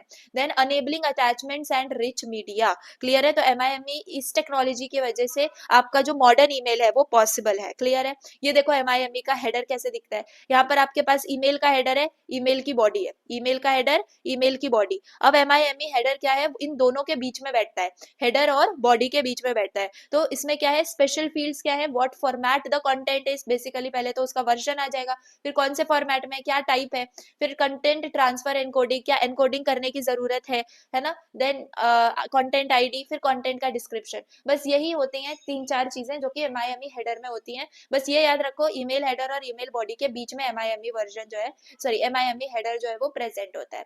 फाइन, बाकी MIME ने क्या किया, 5 एक्स्ट्रा फील्ड्स जो ऐड करी, वही तो मैंने बताया, ये क्या है, ये 5 एक्स्ट्रा फील्ड्स हैं जो हेडर और बॉडी के बीच में आपकी ऐड करी गई हैं। तो उन्हीं का देखो डिटेल है जो भी मैंने आपको बताया, तो बस यही आपको पढ़ लेना है। फिर आपका ये वाला डायग्राम देख लो, एग्जैक्टली MIME काम कैसे करता है। पहले यूजर ने क्या किया, यूजर ने क्रिएट किया नॉन एस्काई कोड, ठीक है, नॉन एस्काई कोड आप समझ पा रहे हो, जो कि टेक्स्ट नहीं है। फाइन, तो फिर MIME क्या करता है, उसको 7 बिट एस्काई में कन्वर्ट करता है, मतलब एनकोड करता है। फिर SMTP के पास आता है, SMTP क्या करता है, उस ईमेल को सेंड करता है, but only handled the encoded text, ठीक है, ये याद रखो। यहाँ पर सिर्फ और सिर्फ ये 7 बिट एस्काई जो है एनकोडेड, वो ही यहाँ पर जाता है SMT में। फिर उसके बाद MIME क्या करता है, ये जो 7 बिट एस्काई गया उसको वापस से नॉन एस्काई कोड में कन्वर्ट करता है, एंड जिसको आपने भेजा है सेंडर को, उसको वो ओरिजिनल इमेज या डॉक्यूमेंट दिख रहा होता है। तो MIME क्या रैप करता है, नॉन टेक्स्ट डेटा को रैप करता है, सो दैट SMTP जो है उसको सेफली हैंडल कर पाए। ठीक है, I hope you got it. तो बस इतना था आपका MIME का फिर अब SMTP समझ लेते हैं। इसमें भी क्या PYQ क्वेश्चन आया हुआ है कि short note on SMTP and MIME। तो SMTP क्या है? Simple mail transfer protocol. अब इस पॉइंट पे आप मुझे टाइम स्टैम्प डाल के MIME का फुल फॉर्म जो है कमेंट सेक्शन में डालोगे एंड या everyone will get the like. बस याद रखो कि आपको बिना देखे, अभी मैंने जो बताया MIME का फुल फॉर्म वापस से जाके रिवाइंड नहीं करना। Try to just remember the things, ऐसा नहीं है सिर्फ वीडियो देखनी है। Please try to understand the thing. Clear है? MIME का full form I need on this time stamp. चलो, SMTP is used to send email from sender's computer to receiver's mail server, है ना। तो आपका SMTP क्या काम करता है? जब भी आप सेंड पे क्लिक करते हो, जीमेल पे हो, आउटलुक पे हो, अगर आप सेंड पे क्लिक करते हो तो SMTP ये प्रोटोकॉल है जो एक्चुअली सेंड करता है आपका email to the receiver. Fine. तो क्या है SMTP? आपको अच्छे से समझ में आ गया क्यों यूज होता है? ईमेल सेंड करने के लिए यूज होता है, ठीक है, सेंडर्स के कंप्यूटर से रिसीवर के मेल सर्वर पे। अब कैरेक्टरिस्टिक्स क्या है SMTP की? तो ये यूज करता है TCP पोर्ट 25, है ना, ये ऑफिशियल पोर्ट है फॉर सेंडिंग ईमेल्स, ये आप याद रख सकते हो। पुश प्रोटोकॉल का यूज होता है। तो सेंडर क्या करता है? ऑब्वियसली डेटा पुश करता है ना टू रिसीवर्स मेल सर्वर। तो रिसीवर को कुछ नहीं पता होता, रिसीवर कोई पुल मैसेज नहीं लेके बैठा है, उसके पास जाएगा, मतलब सेंडर ही है जो उसको पुश कर सकता है। तो sender pushes the data to receiver, does not support binary files directly. अगर बाइनरी फाइल्स हैं तो MIME की जरूरत पड़ती है। क्लियर है बात? ओके। SMTP कमांड्स के बारे में बात कर रहे हैं। सी, आपके पास ये इंपॉर्टेंट है, याद रखो। SMTP कमांड्स में हेलो आता है, HELO, ठीक है। ये क्या है? ये यूज होता है टू आइडेंटिफाई द सेंडर, कौन से भेज रहा है भाई, ये मेल कौन भेज रहा है, ये हेलो कमांड से पता चलता है। मेल फ्रॉम सेंडर का ईमेल एड्रेस यहाँ पर, देन RCPT2 यानी रिसीवर का ईमेल एड्रेस, ओके। फिर डेटा यानी आपके मैसेज बॉडी ईमेल की, एंड एट लास्ट क्विट जिसमें आप एंड कनेक्शन कर देते हो, ठीक है। बाकी SMTP के जो रिस्पॉन्सेज आते हैं वो कुछ ऐसे होते हैं कि 250 ओके, है ना, मतलब सक्सेसफुली कमांड आपका रन हो गया है। 354 जो कि है स्टार्ट मेल इनपुट, क्लियर, जिसमें आप अपना मैसेज टाइप करना स्टार्ट करते हो। 421 में सर्विस नॉट अवेलेबल, सर्वर जो है वो अनअवेलेबल है, क्लियर है। तो ये रिस्पॉन्सेज आप याद रख सकते हो। बाकी ये देख लो, ये कंपोनेंट है ऑफ अ ईमेल सिस्टम। तो यहाँ पर देख लो फिर से, यूजर है आपके पास, यूजर ने क्या किया? यूजर ने क्रिएट किया और सेंड किया मेल, है ना, through the user interface. User interface पे उसने ईमेल भेज दिया यूजर ने। फिर वो जो ईमेल है वो कहाँ जाता है? आउटगोइंग मेल्स पूल एरिया में जाता है, यानी कि आपकी टेम्पररी स्टोरेज में। कहाँ जाता है? टेम्पररी स्टोरेज में जाता है, क्लियर। उसके बाद क्या होता है? क्लाइंट क्या करता है? सेंड करता है, send it's using by SMTP, ठीक है। SMTP का यूज करता है through the TCP connection, clear है। फिर ये क्लाइंट के पास जाता है TCP कनेक्शन के थ्रू। नाउ रिसीवर साइड पे सर्वर एक्सेप्ट करता है मेल। सर्वर ने क्या किया? एक्सेप्ट किया मेल और फिर उसको स्टोर कर लिया मेल बॉक्सेस के अंदर, है ना। फिर रिसीवर ने क्या किया? उस मेल बॉक्सेस में जैसे हमें दिखते हैं कि भाई कौन सा मेल आया है, फिर वो यूजर इंटरफेस में आते हैं एंड अब आप उसका रिप्लाई सुन सकते हो। तो आई होप यू अंडरस्टूड ये ईमेल का फ्लो कैसा है फ्रॉम यूजर सर्वर फिर से यूजर, ये आपको समझ में आ गया होगा, ठीक है। तो ये देखो, ये आपका एग्जाम्पल है MIME मैसेज का। तो फ्रॉम टू, फिर MIME का वर्जन, फिर कंटेंट टाइप, फिर कंटेंट ट्रांसफर एनकोडिंग, फिर आपका डेटा। देखो याद रखो हमेशा MIME यानी कि आपका क्या, कौन सा, इमेजेस हो गए, है ना, आपकी .mp3 फाइल हो गई, .mp4 फाइल हो गई, जो भी मतलब ऐसे वाले हैं ना विदाउट टेक्स्ट, वो MIME से प्रोसेस होते हैं, और जो टेक्स्ट है वो SMTP से होता है। क्लियर हो गई बात? तो आई होप यू अंडरस्टूड कि MIME क्या काम करता है और SMTP क्या काम करता है। फाइन। अब POP3 की बात करते हैं। POP यानी कि पोस्ट ऑफिस प्रोटोकॉल। पोस्ट, अब इससे पहले इस टाइम स्टैम्प पे आप मुझे SMTP का फुल फॉर्म लिख के डालोगे। फाइन। चलो, POP3 यानी कि पोस्ट ऑफिस प्रोटोकॉल, जिसका वर्जन 3 है। इसमें क्या आपको देखो पूछा गया है? Right short note on POP3 and webmail, differentiate between POP and IMAP protocol, ठीक है। तो ये POP3 क्या है? ये 3 तो वर्जन है, चलो। POP है पोस्ट ऑफिस प्रोटोकॉल, तो यहाँ पर it is used to retrieve email. Post office से याद ही रखो ना, वहां पे सारे क्या होते हैं? आपके सारे लेटर्स जाके जमा होते थे। तो वही it is used to retrieve emails from the server to the user system, server से लाके यूजर को देना, यहाँ पे ईमेल्स को रिट्राइव करना POP3 का काम है। ये भी अगेन क्या है? आपका प्रोटोकॉल है। देखो क्या है मोड्स ऑफ ऑपरेशन। सबसे पहले download and delete the date mode, clear है। सबसे पहले मैसेज डाउनलोड होता है, फिर सर्वर से डिलीट हो जाता है, which is good for single device users, है ना। वंस आपने डाउनलोड कर लिया ईमेल, तो सर्वर जो है उसकी कॉपी जो उसने बना रखी थी वो डिलीट कर कर देता है, ठीक है। Download and keep mode, download and keep mode में क्या है कि मैसेज डाउनलोड कर दिया, फिर भी आपको उसको सर्वर पे रखना है, यहाँ पे डिलीट करना था, यहाँ पर रखना है सर्वर पे। तो इसके वजह से आप मल्टीपल डिवाइसेस पे सेम ईमेल्स खोल के देख सकते हो। तो ये दोनों ऑपरेशंस याद रखना, download and delete mode and download and keep mode. Fine, POP3 के कौन से कमांड्स है देख लो। सबसे पहले देखो एग्जैक्टली ऐसे ही लिखना है, user user name, pass password, list messages, RETR retrieve specific message, delete message, quit यानी एंड द सेशन, स्टार्ट यानी कि get mail box statistics, then RSAT यानी रीसेट द सेशन। तो if you write these 8 commands ना, POP3 जो है वो आपका कोई भी क्वेश्चन आ जाए, कोई भी क्वेश्चन आ जाए, मे बी शॉर्ट नोट और एनीथिंग, आपका POP3 का जो आंसर है वो करेक्ट फुल्ली माना जाएगा। तो प्लीज आप ट्राई करो कि ये 8 जो है आपके जितने भी हैं, आप इनको समझने की कोशिश करो एंड रिमेंबर दीज कमांड्स, ठीक है। POP3 के बिल्कुल हार्ड नहीं है, आप बहुत अच्छे से इसको कर लोगे। एडवांटेजेस क्या है, सिंपल लाइट वेट प्रोटोकॉल है ना, works even with the slow connection, messages stored locally after download, clear है, और less server storage required. Fine, तो ये एडवांटेजेस हो गए। अब डिसएडवांटेजेस देखो, चलो ये तो टेक्निकली एडवांटेजेस हमने सिंपली देख लिया। अब लॉजिकली डिसएडवांटेजेस ये है, difficult to access from multiple devices, है ना, मल्टीपल डिवाइसेस से एक्सेस करना जो है वो थोड़ा हार्ड है। No server side folder management, server से कोई भी मैनेजमेंट ही नहीं होती, फिर लिमिटेड सिंक्रोनाइजेशन होता है। सो दिस इज वाई जो आपका IMAP है ना वो प्रेफर हुआ अब मॉडर्न सिस्टम में, जो अभी हमें नेक्स्ट पढ़ना है। तो ये POP3 का हुआ, क्लियर है। सो यहाँ पर देख लो डायग्राम, अगेन लेफ्ट में क्लाइंट, राइट में सर्वर। ये क्लाइंट है आपका POP3 क्लाइंट, यानी कि क्लाइंट ने क्या किया, अभी क्लाइंट ने अपना लॉगिन नेम भेजा, ठीक है, लॉगिन नेम भेजा, फिर सर्वर ने क्या रिप्लाई किया, ओके। फिर क्लाइंट ने क्या किया, पासवर्ड भेजा, पासवर्ड वेरीफाई होके सर्वर ने भेजा, ओके। फिर क्लाइंट ने लिस्ट ऑफ ईमेल्स क्या किए, चाहे यानी कि लिस्ट डाली कि भाई मुझे ये ईमेल्स चाहिए, स्पेसिफिक ईमेल्स हैं जो मुझे डाउनलोड करना है। फिर उन ईमेल्स का जो है नंबर्स आ गए आपको कि हाँ ये इतने ईमेल्स हैं और उनका ये साइज है। फिर आप बोलते हो कि हाँ फर्स्ट वाले को डाउनलोड कर दो, तो फिर वो न्यू ईमेल आपका डाउनलोड हो जाता है। फिर आपका यही चलता रहता है, एट लास्ट आप कितने भी ईमेल्स डाउनलोड कर सकते हो, हेंस न्यू ईमेल भी आपका यहाँ पे जा सकता है। तो ये होता है आपका POP3 क्लाइंट और POP3 सर्वर के बीच का कम्युनिकेशन, ठीक है। अब IMAP की बात करें तो अगेन ये क्या है, internet message access protocol, internet message access protocol. देखो इसका क्वेश्चन आपको क्या है, difference between POP and IMAP protocol, क्योंकि ये दोनों भी किसके लिए यूज होते हैं, to receive the email, okay. तो IMAP क्यों यूज होता है, it allow users to manage emails directly on the server. यहाँ पर क्या होता है, यहाँ पर आपने अगर अपने इसमें सेव कर लिया लोकल में, तो फिर क्या होगा, ठीक है, आपने लोकल में सेव कर दिया, कहीं से डिलीट हो गया तो वही है, वहां पर वो सर्वर में कुछ सेव नहीं होता। IMAP के अंदर डायरेक्टली सर्वर पे आपके जो ईमेल्स हैं वो मैनेज होते हैं, ठीक है। तो IMAP क्या है, अगेन POP3 क्या करता है, ईमेल्स डाउनलोड करता है आपके डिवाइस पे। IMAP स्मार्टर है, IMAP क्या करता है, ये अलाउ करता है आपको to manage emails directly on the server without downloading everything, ठीक है। तो इसके वजह से आप IMAP की वजह से आज के वर्ल्ड में आप अपना जीमेल लैपटॉप पे भी चला रहे हो, मोबाइल पे भी चला रहे हो, टैबलेट पे भी चला रहे हो, है ना, ऑफिस के PC में भी चला रहे हो, तो सारे के सारे हम जो है ना सेम ईमेल अकाउंट से चला सकते हैं यूजिंग IMAP, क्लियर है।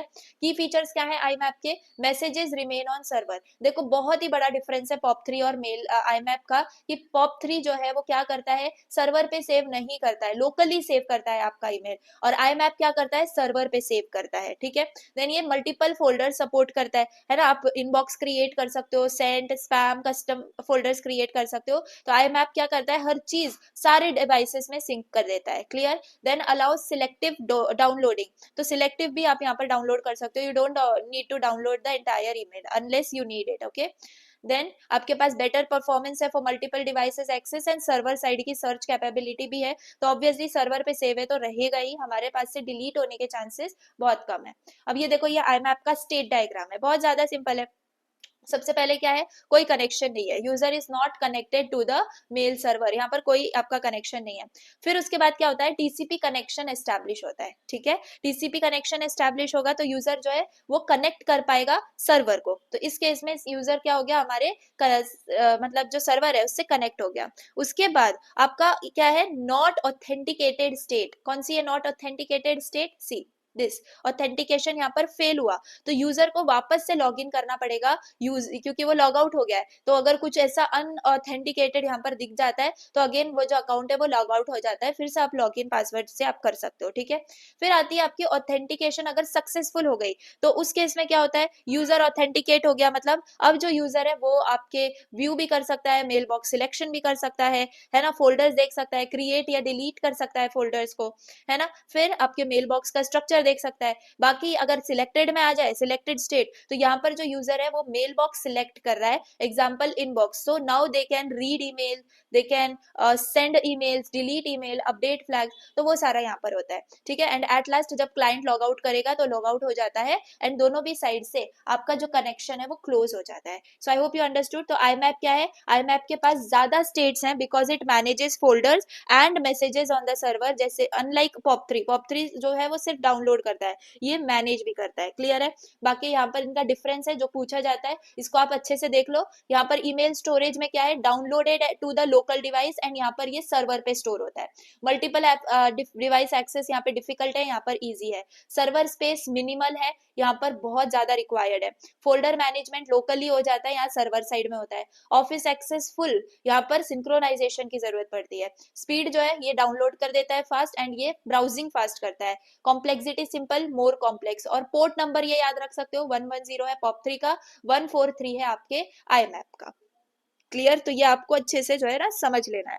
नाउ अब आप सी, यहाँ पर क्या है, जैसे ये POP3 है 110, तो इसको आप कैसे याद रख सकते हो, ये याद रखो 1+1 है ना, 1+1+0 क्या हुआ, 2 हुआ। 2 मतलब कि डाउनलोड आप कर सकते हो, ठीक है। फिर यहाँ पर 1+4+3 कितना हुआ आपका 8, मतलब कि ज्यादा डिवाइसेस, तो ऐसे आप ये पोर्ट नंबर याद रख सकते हो, क्लियर। अब वेबमेल की बात करें, वेबमेल के ऊपर भी क्वेश्चन आया है कि शॉर्ट नोट लिखो POP3 पर और वेबमेल पर, ठीक है। तो POP3 तो इंपॉर्टेंट है, समझ चुके हैं हम। अब वेबमेल के बारे में बात करते हैं। तो वेबमेल क्या करता है, it allows users to access email through a web browser instead of a separate email client, है ना। मतलब कि अब आपका जो वेबमेल है, यहाँ पर आपके यूजर्स एक्सेस कर पाएंगे ईमेल को एक ब्राउजर की हेल्प से, instead of installing the email client software. अब आप समझ चुके हो वो कौन से वेब मेल्स हैं, जीमेल हो गया, याहू मेल हो गया, आउटलुक वेब हो गए, ये सारे के सारे ब्राउजर्स हैं जिसमें वेबमेल का यूज हुआ है, ठीक है। जब आप क्रोम के अंदर जाके जब आप जीमेल ओपन करोगे ना तो वो आपका वेबमेल होता है, क्लियर। अब ये कैसे काम करता है देख लो, यूजर ओपन्स द ब्राउजर और वो वेबमेल सर्वर को कनेक्ट करता है, फिर वेबमेल सर्वर क्या करता है, कम्युनिकेट करता है MTA और MAA को on behalf of the user, है ना। MTA आ जाता है आपका SMTP का, और MAA जो है वो है आपका POP3 या फिर IMAP का, ठीक है, इंटरनली IMAP, क्लियर है। तो ये इंटरनली जो है सर्वर इनसे कम्युनिकेट करता है। फिर यूजर इंटरफेस में HTML बेस्ड आ जाता है, एंड सारे ईमेल्स मैनेजमेंट होती है आपके वेब इंटरफेस से ही, क्लियर है बात। तो सिर्फ वेबमेल जो है वो आपका फ्रंट एंड नहीं है, ये याद रखो, उसके अंदर ये सारे प्रोटोकॉल्स काम कर रहे हैं बिहाइंड द सीन्स, ठीक है। एडवांटेजेस क्या है, access from any device with internet, then no email client installation in needed, automatic backups हो जाते हैं, लार्ज स्टोरेज की कैपेसिटी होती है, और बिल्ट इन स्पैम फिल्टरिंग है जो हम आजकल देखते भी हैं जीमेल के अंदर मोस्ट ऑफन, क्लियर है। एडवांटेजेस भी हमने देख लिए, तो आई होप वेबमेल आपको समझ में आ गया है। Now let us understand very important thing, FTP, जिसपे भी क्वेश्चन आया है आपका, explain FTP with respect to control and data connection, ठीक है। Explain any 2 FTP commands, clear है। तो यहाँ पर अब आपको फाइल ट्रांसफर प्रोटोकॉल, इसका जो है समझना है। तो ये जो फाइल ट्रांसफर प्रोटोकॉल है FTP, ये आपका बहुत पुराना, आप ऐसे समझो one of the oldest and most important protocol है फाइल्स ट्रांसफर करने के लिए, फाइल्स ट्रांसफर करने के लिए आपके क्लाइंट और सर्वर के बीच में, ठीक है। तो यहाँ पर जो है क्या है FTP एग्जैक्टली आपने समझ लिया, ये क्यों यूज होता है, ट्रांसफर करने के लिए files between client and server. तो यहाँ पर देख लो ये जो FTP है, इसमें क्या है आपका, ये देख लो अगेन, लेफ्ट में क्लाइंट है, राइट में आपका सर्वर है। यहाँ पर यूजर क्या कर रहा है, यूजर यूज कर रहा है आपका FTP क्लाइंट सॉफ्टवेयर, वो कुछ भी हो सकता है ना, आपका ब्राउजर हो सकता है। फिर FTP क्या करता है, FTP क्लाइंट कनेक्शन या फिर कम्युनिकेट करता है with the FTP server, clear है, कौन सा FTP क्लाइंट। और फिर 2 टाइप्स के प्रोसेस आते हैं, कंट्रोल्ड कनेक्शन और डेटा कनेक्शन। क्लियर है, इसके बारे में हमें पढ़ना है। सो एफटीपी क्या करता है, दो टीसीपी कनेक्शंस को यूज करता है, ये आपको याद रखना है। क्या करता है एफटीपी, दो टीसीपी कनेक्शंस को यूज करता है, ये आपको याद रखना है, एक ही नहीं यूज होता है। क्लियर, ये सबसे बड़ा इंपॉर्टेंट कॉन्सेप्ट है जो आपको याद रहना, बड़े मतलब एग्जाम में लिखना ही लिखना है फाइनली। ओके, तो एफटीपी क्या करेगा, इसके पास दो टीसीपी कनेक्शन होते हैं, एक होता है कंट्रोल कनेक्शन, एक होता है डेटा कनेक्शन। तो कंट्रोल कनेक्शन के अंदर पोर्ट क्या है, 21 है। क्लियर है, तो यहाँ पर क्या है, ये क्या कैरी करता है, कमांड्स को और रिस्पॉन्स को। देखो ये जो दो कनेक्शंस का क्वेश्चन आया है ना, कंट्रोल और डेटा कनेक्शन, यही एक्सपेक्टेड है। सुन लो अच्छे से, आपके पास क्या है, ये कंट्रोल कनेक्शन क्या कैरी करता है, कमांड कैरी करता है और रिस्पॉन्सेस कैरी करता है, ठीक है, और remains open through out the session. तो ये क्या रहता है, ये जो है ओपन रहता है during the entire FTP session. Clear, इसको हम क्यों यूज करते हैं, for authentication and the command exchange. मतलब ऑथेंटिकेशन किस में आ जाती है, यूजर नेम और पासवर्ड में, और सेंडिंग कमांड्स में क्या आ जाता है, आपका लिस्ट आ जाती है, आरईटीआर, स्टोर, जो अभी हमने देखे। सो ये क्या है, आपका परसिस्टेंट कनेक्शन है। परसिस्टेंट मतलब कि हमेशा कॉन्वर्सेशनल चैनल जितने टाइम रहेगा तब तक आपका कंट्रोल कनेक्शन रहेगा। क्लियर है, फिर आता है आपका, ये देखो ये डायग्राम है, इस डायग्राम में क्या समझ में आ रहा है, डेटा जो है वो आपका मूव कर रहा है from clients data transfer process से सर्वर डेटा ट्रांसफर प्रोसेस में। क्लियर है, तो I hope you got this. यहाँ पर अगेन लेफ्ट में क्लाइंट है, यहाँ पर राइट में सर्वर है। तो बेसिकली क्या हो रहा है इसमें, यहाँ पर जो आपका क्लाइंट है वो क्या सेंड कर रहा है, वो कमांड सेंड कर रहा है। कैसे कमांड्स, एनवीटी एसकाई फॉर्मेट में कमांड सेंड कर रहा है, और सर्वर रिप्लाई कर रहा है थ्रू पोर्ट 21। क्लियर है, तो ये था कंट्रोल कनेक्शन। फिर आपके पास आता है डेटा कनेक्शन। डेटा कनेक्शन का पोर्ट 20 है। क्लियर है, ये क्या एक्चुअल फाइल्स मतलब आपका ट्रांसफर करने के लिए यूज होता है, created for each file transfer, यानी कि सेपरेटली एक एक फाइल के लिए ये यूज होता है। क्लोज्ड आफ्टर ट्रांसफर कंप्लीट, जैसे ही आपका ट्रांसफर कंप्लीट होता है ये डेटा कनेक्शन जो है क्लोज हो जाता है। क्या ये डिफरेंशिएटिंग फैक्टर बना, ऑब्वियसली, क्योंकि कंट्रोल कनेक्शन में तो वो हर वक्त रहेगा जब तक आपका एक्चुअल कनेक्शन है। क्लियर है, इसमें जैसे ही ट्रांसफर कंप्लीट हो जाता है ये क्लोज हो जाता है, और ये एक्टिव भी हो सकता है, पैसिव भी हो सकता है, ठीक है, दोनों भी मोड्स में ऑपरेट हम इसको कर सकते हैं। तो डेटा कनेक्शन क्या है, आपका फाइल ट्रांसफर चैनल है। क्लियर, और कंट्रोल कनेक्शन क्या है, कॉन्वर्सेशनल चैनल है। ठीक है, आई होप यू अंडरस्टूड। तो यहाँ पर डेटा कनेक्शन का यूज करके क्या होता है, देख लो इस डायग्राम में, आपका फाइल टाइप है, ये डेटा है, ठीक है, जो भी डेटा कनेक्शन के अंदर होगा। यहाँ पर आपके पास क्या है, यहाँ पर आपके पास पहले तो एक डेटा है जो कि आपके क्लाइंट साइड से ट्रांसफर हो रहा है ना, ट्रांसफर प्रोसेस यहाँ पर चल रही है क्लाइंट साइड से सर्विस साइड, सर्वर साइड पे। ठीक है, तो अब यहाँ पर ये जो बीच में है वो डेटा कनेक्शन है, जिसमें file type, data structure and mode of transmission जो है वो डिफाइन होते हैं by the client itself. Clear है, so I hope you got की डेटा कनेक्शन का भी डायग्राम आपको कैसे दिखाना है। अब एफटीपी मोड्स के बारे में बात करें तो जैसे अभी हमने आपको बताया कि दो मोड होते हैं, एक्टिव मोड और पैसिव मोड। तो एक्टिव मोड यानी कि सर्वर इनिशिएट करता है data connection to the client, है ना, सर्वर क्या करता है, सर्वर इनिशिएट करता है डेटा कनेक्शन को टू द क्लाइंट। फिर पैसिव मोड में क्या होता है, क्लाइंट इनिशिएट करता है डेटा कनेक्शन को to server, used when client is behind the firewall, है ना। तो एक्टिव कब है, जब सर्वर खुद कनेक्ट होना चाहता है, और पैसिव कब है, जब क्लाइंट कनेक्ट होना चाहता है। ये दो आपके एफटीपी मोड्स आप याद रख लेना। बाकी क्वेश्चन में आपको पीवाईक्यू आया था, explain any two FTP commands, तो उसके लिए पहले इसमें से जितने आपको याद रहते हैं उनको डिस्क्रिप्शन आप लिख दोगे, एंड एट लास्ट दो को आप ऐसे एक्सप्लेन कर दोगे। तो ये भी मैंने आपको डायरेक्ट आंसर्स आपके इस मतलब पीडीएफ में है, कहीं और आपको जाना ही नहीं है कि नोट्स अलग पढ़ो और मतलब पीवाईक्यूज अलग पढ़ो, सब इसी पीडीएफ में है। ठीक है, तो यूजर क्या है, यूजर वाला है आपके पास, इसमें क्या है, it provide user name for authentication, है ना, सिंपल।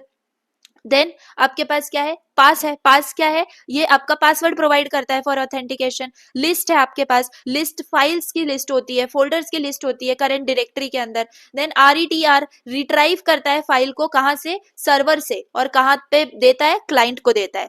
फिर स्टोरेज है, STOR, ये क्या करता है, स्टोर करता है, यानी अपलोड करता है file from client to server. उसके बाद तुम्हारे पास है डिलीट, डिलीट यानी कि आप क्या कर रहे हो, यहाँ पर कोई भी फाइल सर्वर से डिलीट करना चाह रहे हो। फिर आपके पास है CWD, यानी कि अब आप क्या कर रहे हो, वर्किंग डायरेक्टरी को चेंज करना चाह रहे हो। PWD, अब आप क्या कर रहे हो, प्रिंट कर रहे हो वर्किंग डायरेक्टरी को। फिर है MKD, MKD में आप न्यू डायरेक्टरी क्रिएट कर रहे हो। RMD में आप रिमूव कर रहे हो करंट डायरेक्टरी को। एंड क्विट के अंदर आप कनेक्शन को क्लोज कर रहे हो और लॉग आउट कर रहे हो। तो ये 11 मतलब आपके कमांड्स हैं, टोटल 11 कमांड्स हैं। एंड यस अगर मतलब क्वेश्चन आता है आपको इसमें से 5-6 भी याद है तो आप उन सबकी डिटेल लिख सकते हो, ठीक है। बाकी मतलब ये देखो ये डिटेल में कैसे है, RETR रिट्राइव और स्टोर का मैंने डिटेल में लिख दिया है। तो इसका पर्पस क्या है, पहले तो आप फाइल डाउनलोड करते हो फ्रॉम सर्वर टू क्लाइंट, ठीक है। फिर आपकी जो सिंटैक्स है वो RETR फाइल नेम में होता है, एग्जाम्पल आप ऐसे दिखाते हो, और रिस्पॉन्स में आपका आता है 150 opening data connection followed by 226 transfer complete, है ना। तो बस आपको ये चीजें याद रखनी है कि ये देखो ये क्या है, अब ये समझने की जरूरत नहीं है क्योंकि इस फॉर्मेट में आपका आंसर आता है, ठीक है। इस फॉर्मेट में क्या होता है, आपका रिस्पॉन्स आता है, फाइन। तो ये रिट्राइव के टाइम पे हो गया। स्टोर के टाइम पे बात करें तो purpose upload a file from the client to server, client से आपने अब सर्वर पे अपलोड कर रहे हो। फिर आपका स्टोर फाइल नेम आता है, और स्टोर ऐसे आप क्या कर पाते हो, उसको स्टोर कर पाते हो। तो ये आप अच्छे से समझ पा रहे हो, ये क्या है आपका, ऐसे आप जो है रिट्राइव और स्टोर परफॉर्म कर सकते हो। एंड इसका भी रिस्पॉन्स आपको ऐसे ही दिखता है, क्लियर है। I hope you got it about FTP। अब कोई भी क्वेश्चन आ जाए FTP के ऊपर यू कैन आंसर, है ना। आपको क्या आया था question, explain FTP with respect to control and data connection, जो हमने दोनों देख लिया with diagram, and any 2 FTP commands. तो टोटल 11 कमांड्स हैं जो मैंने आपको दिखा दिए हैं। अब आपको इसमें से एटलीस्ट 5-6 तो करके ही जाने हैं। अगर टोटल 11 कर लिए तो भाई बहुत ही अच्छी प्रो वाली बात हो गई, लेकिन try to remember these FTP commands, fine. Telnet की बात करते हैं। टेलनेट भी आपका क्या है, प्रोटोकॉल है। तो ऐसा समझो टेलनेट क्या है, एक तरीका है to sit in front of another computer even if that computer is miles away, है ना। इसमें जो है आप कंट्रोल ले सकते हो using the keyboard commands, clear है। तो ये आपका एक रिमोट एक्सेस की तरह हो गया कि आप घर बैठ के अपने फ्रेंड का कंप्यूटर एक्सेस कर पा रहे हो। तो वो किसकी वजह से होता है, टेलनेट प्रोटोकॉल की वजह से होता है। Allows a user to log in remotely to the another computer, ठीक है। कैरेक्टरिस्टिक्स क्या है, क्लाइंट या सर्वर मॉडल, है ना। ये इसकी कैरेक्टरिस्टिक्स है कि ये वर्क किस में करता है, दो ही सिस्टम में वर्क करता है। या तो एज अ क्लाइंट ये काम करेगा आपके कंप्यूटर के लिए, या फिर दूसरे के लिए सर्वर की तरह काम करेगा, जो कि रिमोट कंप्यूटर जो आप देख रहे हो अपने कंप्यूटर पे वो, ठीक है। फिर आपका ये की स्ट्रोक्स भेजता है, सेंड करता है टू रिमोट सिस्टम, मतलब what ever you type on your keyboard वो डायरेक्टली आपके दूसरे जो रिमोट मशीन है उसमें टाइपिंग होती है, इट्स लाइक रिमोट टाइपिंग, है ना। तो ये ऐसे की स्ट्रोक्स भी सेंड करता है। फिर इसका जो पोर्ट है वो है 23, किसका, TCP पोर्ट 23 है टेलनेट का। Then provides network virtual terminal, clear है। तो इमेजिन करो एक कॉमन कीबोर्ड है और स्क्रीन फॉर्मेट, ठीक है, दोनों भी कंप्यूटर्स का आप समझ पाते हो। सो ये है स्टैंडर्ड इंटरफेस जिसको NVT बोलते हैं। टेक्स्ट बेस्ड प्रोटोकॉल है, तो टेलनेट के अंदर सिर्फ और सिर्फ टेक्स्ट होता है, कोई ग्राफिक्स, कोई इमेजेस, कोई UI नहीं होता, फाइन। नो एनक्रिप्शन, तो यहाँ पर जो टेलनेट है वो क्या करता है, यूजर नेम और पासवर्ड सेंड करता है इन प्लेन टेक्स्ट, ठीक है, जो कि सेव नहीं है। That's why we now use SSH, ठीक है, SSH को यूज करते हैं इंस्टेड ऑफ टेलनेट। क्यों, मैंने आपको क्यों बताया, क्योंकि इसमें एनक्रिप्शन नहीं है, आपका यूजर नेम और पासवर्ड प्लेन टेक्स्ट में वहां पे स्टोर हो रहा होता है, जो कि सेफ नहीं है। तो देख लो यहाँ पर ये टेलनेट का ऑप्शन नेगोशिएशन है। बेसिकली टेलनेट अलाउ करता है क्लाइंट एंड सर्वर को टू नेगोशिएट द फीचर्स, है ना। Negotiation happens using the 4 keywords. See सबसे पहला है आपका विल यानी कि सेंडर बोल रहा है I want to enable this option, ठीक है। वोंट मतलब सेंडर बोल रहा है I want to disable this option.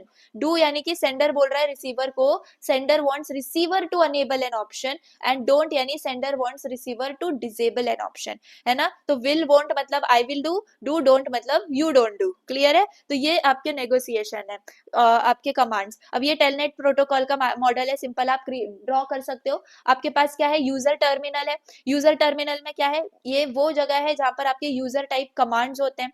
फिर आपके पास टेलनेट क्लाइंट है, तो यहाँ पर ये ऐसा सॉफ्टवेयर है जो कि कीबोर्ड का जो यूजर के की स्ट्रोक्स हैं उनको नेटवर्क पे भेज के उस रिमोट कंप्यूटर पे वो की स्ट्रोक्स परफॉर्म करवाता है, टेलनेट क्लाइंट, क्लियर। उसके नीचे आपके पास देख लो TCP कनेक्शन भी है, तो ऑब्वियसली एक रिलायबल कम्युनिकेशन के लिए TCP का यहाँ पर यूज होता है between client and server, fine. उसके बाद आपके पास टेलनेट का सर्वर है, तो टेलनेट का सर्वर क्या करता है, कमांड रिसीव करता है एंड उनको पास करता है to the application on the remote computer, fine. फिर आपके पास आता है एप्लीकेशन एज वेल, तो जो एक्चुअल प्रोग्राम है जो सर्वर पे रन करता है that responds to your command, clear है। So I hope you understood क्या है इसका मतलब, क्या फ्लो है, यूजर से टेलनेट क्लाइंट से TCP, फिर TCP से टेलनेट सर्वर, और टेलनेट सर्वर से फिर एप्लीकेशन। सो जो आउटपुट है वो ट्रैवल बैक भी करता है, तो सेम वे में ट्रैवल बैक करता है, इसलिए डबल एरो हर जगह दिखाना इंपॉर्टेंट है टेलनेट प्रोटोकॉल के अंदर। Again I repeat my self, ये दोनों भी साइड एरोज आपको दिखाना जरूरी है। क्लियर है? अब आपके ये ऑप्शंस है, ठीक है। तो ऑप्शंस में क्या है, see the telnet has a set of options and these options can be negotiated through a simple protocol inside the telnet. मतलब टेलनेट के पास प्री डिफाइंड ऑप्शंस है, क्लाइंट और सर्वर डिसाइड कर सकते हैं कि उनको कौन सा चूज करना है या कौन सा यूज करना है। फाइन, तो देख लो सबसे पहले आपके पास है बाइनरी ऑप्शन। बाइनरी के अंदर आप जो है डेटा सेंड कर पाते हो 8 बिट फॉर्मेट में, 8 बिट फॉर्मेट में। क्लियर? फिर आपके पास है इको। इको ऑप्शन में क्या होता है, इको ऑप्शन में आपका जो इनपुट है वो दोनों भी साइड्स में कॉपी हो जाता है, ठीक है, copy inputs on both the sides. Then suppress go ahead. Suppress go ahead क्या है, अननेसेसरी सिग्नल्स को रिमूव कर दो, उसको बोलते हैं सप्रेस गो अहेड। फिर आपके पास आता है स्टेटस। स्टेटस में आप क्या करते हो, रिक्वेस्ट करते हो स्टेटस ऑफ द टेलनेट, है ना। फाइन, स्टेटस आप चेक कर रहे होते हो टेलनेट का। टाइमिंग मार्क है, timing mark again the same thing. तो देखो ये सारे क्या है, ऑप्शन है, ये कोई आपको पूछेगा नहीं, लेकिन रिमेंबर अगर कोई भी आ गया ऑप्शन तो आपको एक दो तो याद रहने चाहिए। जैसे टर्मिनल टाइप हो गया, टर्मिनल स्पीड हो गई, लाइन मोड हो गया। तो ये सारे क्या है, लाइन मोड यानी कि अब आपको लाइन बाय लाइन रीड करना है तो उस वाले मोड में चले जाओ। तो दीज आर द ऑप्शंस जो कि रिमोट टर्मिनल कम्युनिकेशन को बहुत ज्यादा स्मार्ट और फास्ट बनाते हैं, ठीक है। अब ये है, ये ऑप्शन नेगोशिएशन के अंदर देख लो, विल, वोंट, डू, डोंट, ये सब अभी हमने देखा, बस वही आपका यहाँ पर मीनिंग में है, ठीक है। So I hope you understood about this. तो टेलनेट क्या है, काफी simple text based remote login protocol है, ठीक है। अगेन ये टीसीपी का कौन सा पोर्ट यूज करता है मुझे बताओ, 23 वाला पोर्ट यूज करता है। की स्ट्रोक्स भेजता है, सपोर्ट करता है ऑप्शन नेगोशिएशन को, बट सबसे बड़ी बात इट इज नॉट सिक्योर, जिसकी वजह से अब ये वाइडली यूज नहीं होता है, ठीक है। डीएचसीपी की बात करते हैं। डीएचसीपी क्या है, डायनामिक होस्ट कॉन्फ़िगरेशन प्रोटोकॉल। ये क्वेश्चन भी देखो कैसे आता है, what is DHCP, explain DHCP working with the client state diagram, ठीक है। और फिर डायरेक्टली सिंपल एक क्वेश्चन आया था, एक्सप्लेन वर्किंग ऑफ डीएचसीपी। तो चलो डीएचसीपी के बारे में समझते हैं। डीएचसीपी क्या है, ये अगेन आपका एप्लीकेशन लेयर प्रोटोकॉल है जो ऑटोमेटिकली क्या असाइन करता है, ऑटोमेटिकली बहुत इंपॉर्टेंट है, ऑटोमेटिकली असाइन करता है आईपी एड्रेस को, सबनेट मास्क को, गेटवे को, डीएनएस सर्वर को टू द क्लाइंट्स। समझ में आ गई बात, ये सारी चीजें ये ऑटोमेटिकली असाइन करता है to the client device on the network. तो DHCP gives your device an IP address automatically. Fine, अब क्यों जरूरत है भाई हमें DHCP की, वो भी पता होना चाहिए। तो पहले तो DHCP का सिंपल आपका जो डेफिनेशन है वो देख लो, dynamic host control protocol, configuration protocol, sorry, ये आपको याद रखना है। Fine, it is an application layer protocol that automatically configures network parameters for client devices. समझ में आ गई बात, ये क्या एलिमिनेट करता है, need for manual IP configuration. तो सबसे पहली बात DHCP की जरूरत ही यूं है क्योंकि ये मैनुअल कॉन्फ़िगरेशन रिड्यूस करता है ना, हमें मैनुअली असाइन करने की जरूरत नहीं है आईपी डिवाइस, आईपी एड्रेस को टू ईच डिवाइस, ये ऑटोमेटिकली उसको कर देता है। फिर ये मोबिलिटी भी सपोर्ट करता है, हमने देखा है ना, आप घर में हो, कॉलेज में हो, दोनों जगह आपका मतलब काम चल जाएगा ना, अगर आपका मतलब पोजीशन चेंज भी हो रही है तो ये मोबिलिटी भी सपोर्ट करता है। देन असाइंस टेम्पररी या फिर लीज्ड आईपी एड्रेसेस, है ना। तो जो डीएचसीपी है वो डायरेक्टली परमानेंट आईपी नहीं देता, वो आईपी फिक्स टाइम के लिए देता है, इसलिए उसको लीज्ड टाइम बोला जा रहा है ना, it is called as lease time. So it ये हेल्प करता है to reuse IP addresses efficiently. फिर है प्रिवेंट्स आईपी कॉन्फ्लिक्ट। तो दो डिवाइस अगर they never get the same IP, because DHCP जो है वो मैनेज करता है आईपी एलोकेशन से मतलब सेंट्रली, ओके। स्केलेबिलिटी है आपके पास, तो ये लार्ज ऑर्गेनाइजेशंस के लिए जिसमें हजारों डिवाइसेस है, वहां पे ये जो है काफी इजीली मैनेज कर लेता है। तो ये है डीएचसीपी की नीड। बाकी डीएचसीपी का वर्किंग प्रोसेस क्या है, तो बहुत इजीली आप याद रख सकते हो, डोरा। तो डीएचसीपी का वर्किंग प्रोसेस में याद रखो, डोरा stands for discover, offer, request and acknowledgement. तो डीएचसीपी प्रोसेस जो है ये 4 स्टेप्स फॉलो करता है, जिसको कॉमनली डोरा बोला जाता है। फाइन, तो स्टेप 1 है डिस्कवर करना, यानी कि क्लाइंट क्या कर रहा है, रिक्वेस्ट ब्रॉडकास्ट कर रहा है, ठीक है। तो मतलब ब्रॉडकास्ट कर रहा है मतलब सबको भेज रहा है। इमेजिन करो एक डिवाइस है, वो अभी अभी टर्न ऑन हुआ है एंड उसके पास कोई आईपी एड्रेस नहीं है, सो ये नेटवर्क में चिल्लाता है भाई मेरे पास आईपी एड्रेस नहीं है। और अगर वहां पर कोई भी मतलब डीएचसीपी सर्वर अवेलेबल होता है तो वो बोलता है उसको भाई मुझे या आईपी दे दे। क्लियर है? So this message is broadcast to 255.255.255.255, ये है डेस्टिनेशन आईपी।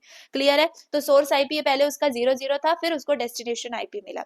सो ये है डिस्कवर, यानी कि अब आप चिल्ला चिल्ला के बोल रहे हो मेरे पास आईपी एड्रेस नहीं है, तो डीएचसीपी सुन लेता है एंड उसको आईपी एड्रेस दे देता है भाई। फिर है ऑफर। ऑफर में सर्वर ऑफर्स द आईपी। यहाँ पर क्या है, यहाँ पर जो डीएचसीपी सर्वर है वो सुनता है किसको, डिस्कवर मैसेजेस को।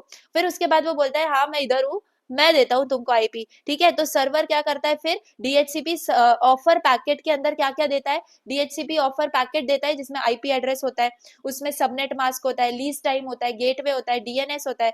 सो दिस इज लाइक मतलब उस पर्टिकुलर डिवाइस को जॉब ऑफर ही मिल गया है पूरा का पूरा। ठीक है, तो आप इसको ऐसे ही याद रखो। ठीक है, अब रिक्वेस्ट की बात करते हैं। तो रिक्वेस्ट यानी कि अब यहाँ ने इसने क्या किया, इसने रिक्वेस्ट भेजी, इसने ऑफर भी भेज दिया भाई, इसने इंटरव्यू दिया, इसने इसको जॉब मिल गई। तो अब रिक्वेस्ट क्या होती है, अब क्लाइंट रिक्वेस्ट करता है कि भाई अब मुझे दे तो दो मेरा ऑफर लेटर, है ना, मुझे आईपी एड्रेस दे तो दो, मैं क्या कर रहा हूँ, मैं एक्सेप्ट कर रहा हूँ अपने आईपी ऑफर को, तो please reserve this IP for me. तो फिर क्या होता है, ये वापस से आपको भेजी जाती है as a broadcast, so all servers know कि कौन सा ऑफर सिलेक्ट हुआ है। ठीक है, फिर उसके बाद एसी के यानी कि एक्नॉलेजमेंट, सर्वर एक्नॉलेज करता है। सर्वर फाइनली क्या करता है, फिर एक्नॉलेजमेंट भेजता है डीएचसीपी की, मतलब कंफर्म्ड अब जो आईपी है वो तुम्हारी हुई, रिजर्व दे दिया तुमको। सो अब जो आपका डिवाइस है उस आईपी एड्रेस को यूज करता है। ठीक है, तो ये है डोरा आपका पूरा का पूरा स्टेप्स। तो आई होप आपने समझ लिया, बहुत इजीली है। देखो यहाँ पर कुछ नहीं है, एक तो यहाँ पे धार धार के बोल रहा है कि अभी मेरे पास जॉब नहीं है, जॉब नहीं है ना, तो फिर यहाँ पे डीएचसीपी को सुना रहा है कि मेरे पास जॉब नहीं है, तो डीएचसीपी बोलता है अच्छा अच्छा ठीक है मैं बैठा हूँ, ठीक है मैं देखता हूँ। फिर वो उसको ऑफर जब मिलता है तो फिर वो ऑफर जाता है उसके पास कि अरे भाई उसको जॉब ऑफर मिल गया।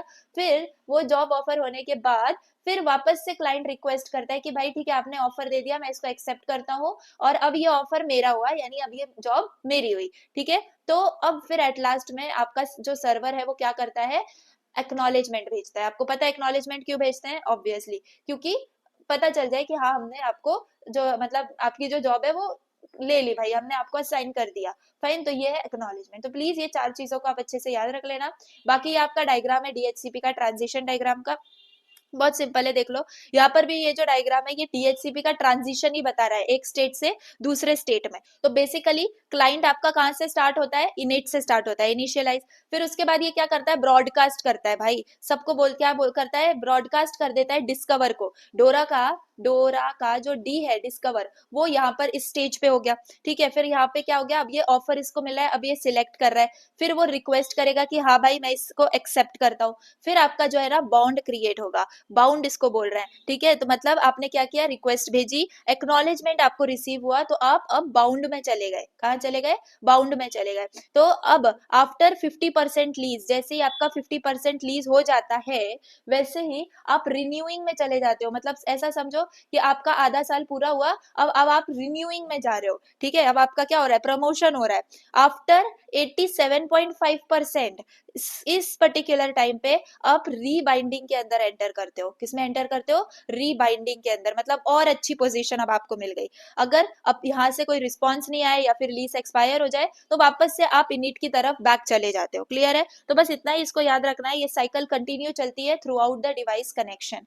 तो डीएचसीपी क्या है, I hope you understood. DHCP is the reason you never type IP manually on your mobile और लैपटॉप। सोचो अगर आईपी एड्रेस ध्यान में रखना पड़ता instead of typing the text और द नेम ऑफ ऐप, तो कितनी डिफिकल्टी होती है ना। सो इसीलिए डीएचसीपी आपका काफी इंपॉर्टेंट है। डीएचसीपी का मैसेजेस देख लो, कौन से मैसेजेस होते हैं डीएचसीपी के। तो सबसे पहले देख लो आपका डीएचसीपी डिस्कवर है, ऑफर, रिक्वेस्ट, एक्नॉलेजमेंट, ये तो आप समझ गए। अब अगर डिनाई करना है तो आप एनएके से करते हो, जो कि एक्नॉलेजमेंट का अपोजिट है। आपने रिक्वेस्टेड डिनाई कर दी। फिर है डीएचसीपी रिलीज, ओके, जो यहाँ पर क्लाइंट है वो आईपी एड्रेस रिलीज करता है। डिक्लाइन है जिसमें क्लाइंट रिजेक्ट कर देता है ऑफर्ड आईपी को। डीएचसीपी इन्फॉर्म यानी क्लाइंट क्या करता है, रिक्वेस्ट करता है एडिशनल पैरामीटर्स। तो इसमें से आप कुछ मैसेजेस याद रख सकते हो। अब लीज टाइम क्या है, ये मैंने आपको बताया। लीज टाइम एक ऐसा टाइम पीरियड है, see IP address are assigned for a limited time period. मैंने क्या बोला कि ये परमानेंट नहीं होते हैं, ये टेम्पररी होते हैं, तो उसको लीज बोला जाता है। तो टिपिकल इसका लीज टाइम जो है वो कुछ घंटों से लेके कुछ दिन तक हो सकता है। बिफोर लीज एक्सपायर क्लाइंट उसको रिन्यू कर सकता है, रिबाइंड कर सकता है। इसीलिए तो यहाँ पर बोला है कि अगर आपको रिन्यू करना है तो वापस से आप यहाँ पर चले जा सकते हो इतने टाइम के बाद, या फिर रिन्यूइंग ही स्टेज पर आप आप यहाँ जा सकते हो, ठीक है। सो ऐसे आपका रिन्यू और रिबाइंड चलता है। रिन्यू यानी कि request extension from same server, rebind यानी कि request from any available server, ठीक है। अगर आपका लीज एक्सपायर हो जाता है तो आईपी क्या करेगा, सर्वर पूल पे रिटर्न कर जाएगा वापस से। बाकी क्या एडवांटेजेस हैं देख लो, ऑटोमेटिक नेटवर्क कॉन्फ़िगरेशन होती है, ये सबसे बड़ी एडवांटेज है। सेंट्रलाइज्ड मैनेजमेंट है, कॉन्फ़िगरेशन एरर्स रिड्यूस होते हैं, और efficient IP address utilisation, easy to support maintain, supports large networks. Clear है, तो ये तो आप कुछ अच्छे से समझ ही गए हो। Now finally SNMP.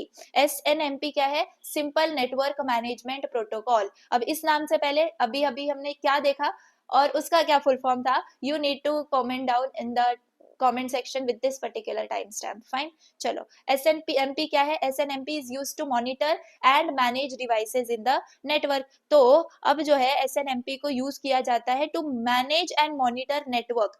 जैसे कि आपके नेटवर्क डिवाइसेस में क्या क्या आ जाता है, राउटर आता है, स्विचेस आते हैं, सर्वर आ जाते हैं, इवन प्रिंटर्स आ जाते हैं। सो व्हेनेवर आपका एक नेटवर्क एडमिनिस्ट्रेटर उसको चेक करना होता है डिवाइस की परफॉर्मेंस, अलर्ट्स रिसीव करने होते हैं, या डिवाइस सेटिंग्स के अंदर कुछ चेंज करना होता है रिमोटली, तो एसएनएमपी के हेल्प से ये होता है। क्लियर है, तो कंपोनेंट्स क्या है एसएनएमपी के अंदर, मैनेजर, एजेंट और एमआईबी। मैनेजर यानी कि ये क्या करता है, ये आपका मेन कंट्रोलर है। It can be a computer या फिर कोई भी सॉफ्टवेयर जो कि यूज होता है बाय द नेटवर्क एडमिन। तो ये मैनेजर क्या करता है, रिक्वेस्ट सेंड करता है एंड डेटा रिसीव करता है from the devices. Clear. Agent की बात करें तो ये क्या है, software running on the network devices. तो ये भी एक एजेंट है जो कि एक स्मॉल, मतलब आप ऐसा समझो स्मॉल सॉफ्टवेयर प्रोग्राम रन करता है इनसाइड ईच नेटवर्क डिवाइस। इसमें भी काफी सारी चीजें होती हैं, ठीक है, जो कि आपकी शेयर होती हैं विद द मैनेजर। फिर एमआईबी है, एमआईबी यानी कि मैनेजमेंट इंफॉर्मेशन बेस। तो ऐसा समझो एमआईबी ऐसा है एज अ डेटाबेस जो कि आपने स्टोर कर रखा है हर एक डिवाइस के अंदर। तो उसके अंदर सारी इंफॉर्मेशन है, important information about the device in a structured format. Clear है। फिर आपके पास ये, आई होप यू अंडरस्टूड क्या है ये तीनों चीजें। फाइन। अब एसएनएमपी के ऑपरेशंस क्या क्या है, तो ऑपरेशंस हैं गेट, सेट और ट्रैप। गेट यानी कि मैनेजर बोल रहा है गिव मी द इंफॉर्मेशन, है ना, कि मुझे बताओ भाई कि तुम्हें क्या चाहिए एग्जैक्टली। फिर सेट, सेट क्या करता है, मैनेजर अपडेट करता है, ठीक है, मैंने ये वैल्यू अपडेट कर दी। और फिर ट्रैप यानी कि एजेंट क्या करता है, अनसॉलिसिटेटेड अलर्ट भेजता है, मतलब कि ट्रैप के अंदर एजेंट जो है अलर्ट भेजता है ऑटोमेटिकली टू द मैनेजर। कोई रिक्वेस्ट नहीं जाती है मैनेजर के पास, ठीक है, सिर्फ अलर्ट जाता है। तो यहाँ पर जैसे डिवाइस ओवरहीट हो रहा है ना, या फिर आपका इंटरफेस जो है वो इट इज गोइंग डाउन, तो ये ऐसे कुछ आपके होते हैं जो कि ट्रैप में आपका एजेंट क्या करता है, अलर्ट करता है, ठीक है। कब यूज होता है एसएनएमपी, तो राउटर्स में, स्विचेस में, सर्वर्स में, प्रिंटर्स, फायरवॉल, सब में ये यूज होता है। क्लियर। एसएनएमपी का कॉन्सेप्ट देख लो क्या है। एसएनएमपी में लेफ्ट साइड में क्या है आपका, ये मैनेजर है, ठीक है, इसके पास क्या है, कंट्रोलिंग कंप्यूटर है इसके पास, ठीक है। अब ये क्या करता है, ये मैसेजेस, एसएनएमपी को मैसेजेस सेंड करता है, ठीक है। तो राइट साइड में आपको दिख रहा होगा एसएनएमपी एजेंट्स हैं। तो ये एजेंट्स क्या है, ये हर एक डिवाइस के अंदर प्रेजेंट है, राउटर में, सर्वर में, मल्टी लेयर स्विच में, है ना। तो हर एक डिवाइस जो है it has its own agent and an MIB जो कि डिवाइस डेटा को स्टोर करता है। तो जो एसएनएमपी मैनेजर है वो क्या कम्युनिकेट करता है हर एक एजेंट के साथ, तो ये उसका गेट, सेट और ट्रैप, ये तीन चीजें मेंटेन करता है। समझ में आ गई बात। सो इस डायग्राम से आपने अच्छे से ये समझ लिया कि कैसे सेंट्रल मैनेजर जो है वो मॉनिटर करता है मल्टीपल नेटवर्क डिवाइसेस को यूजिंग एसएनएमपी कॉन्सेप्ट। क्लियर है। So I hope you understood. सिर्फ यह याद रखो रेगुलरली चेक होते रहते हैं। ये एसएनएमपी क्या है, डॉक्टर की तरह काम कर रहा है यहाँ पे, आपके डिवाइसेस को ऑटोमेटिकली रेगुलर बेसिस पे चेक करता रहता है, रिपोर्ट्स कलेक्ट करता रहता है, एंड एट लास्ट अगर कुछ गलत हो जाता है तो वो रिक्वेस्ट नहीं भेजता कि कर दो ये, वो अलर्ट भेजता है कि भाई करना ही पड़ेगा, ठीक है। सो इसके वजह से जो आपका नेटवर्क एडमिनिस्ट्रेटर का जो काम है वो काफी इजी हो जाता है, ठीक है। तो ये हुआ आपके एसएनएमपी का, and yes the unit is over. आपके ये सारे के सारे मैंने पीवाईक्यूज इस वीडियो में कवर कर दिए हैं, ठीक है। 2024, 23, 22 ये तीनों साल के पीवाईक्यूज है, ठीक है। तो ये आप जाके खुद भी चेक कर सकते हो, एंड ये सेक्शन वाइज जाके आप इस नोट्स से ही प्रिपेयर भी कर सकते हो। तो I hope you understood, and yeah that was all about unit 5। Please ये नोट्स ले लेना। आप इस इन्हीं नोट्स से अगर समझ रहे हो ना, तो आपको ये नोट्स लेने, मतलब ऐसा समझो कि रिवीजन के लिए ये आपके लिए बहुत अच्छे होंगे, क्योंकि इसी से आपने समझा है ना, और इसी को आप पढ़ोगे तो आपको वही चीजें याद आएंगी जो मैंने आपको पढ़ाई है, वही सारी स्टोरीज याद आएंगी, ठीक है। तो चलिए that's all for the day. एक ही यूनिट बचा है सीएनएस का। I will try to cover cover it by tomorrow. अगर नहीं हुआ कल तक तो फिर CNS के गैप में मैं आपको, जो एग्जाम से पहले आपको 2-3 दिन का गैप है, उसमें यूनिट 6 में पढ़ा दूंगी, ठीक है। चलिए that's all for the day and या योर यूनिट इज ओवर। सारी की सारी चीजें एक बार और आप अच्छे से गो थ्रू कर सकते हो जो भी प्राइवेट टेलीग्राम चैनल पर हैं।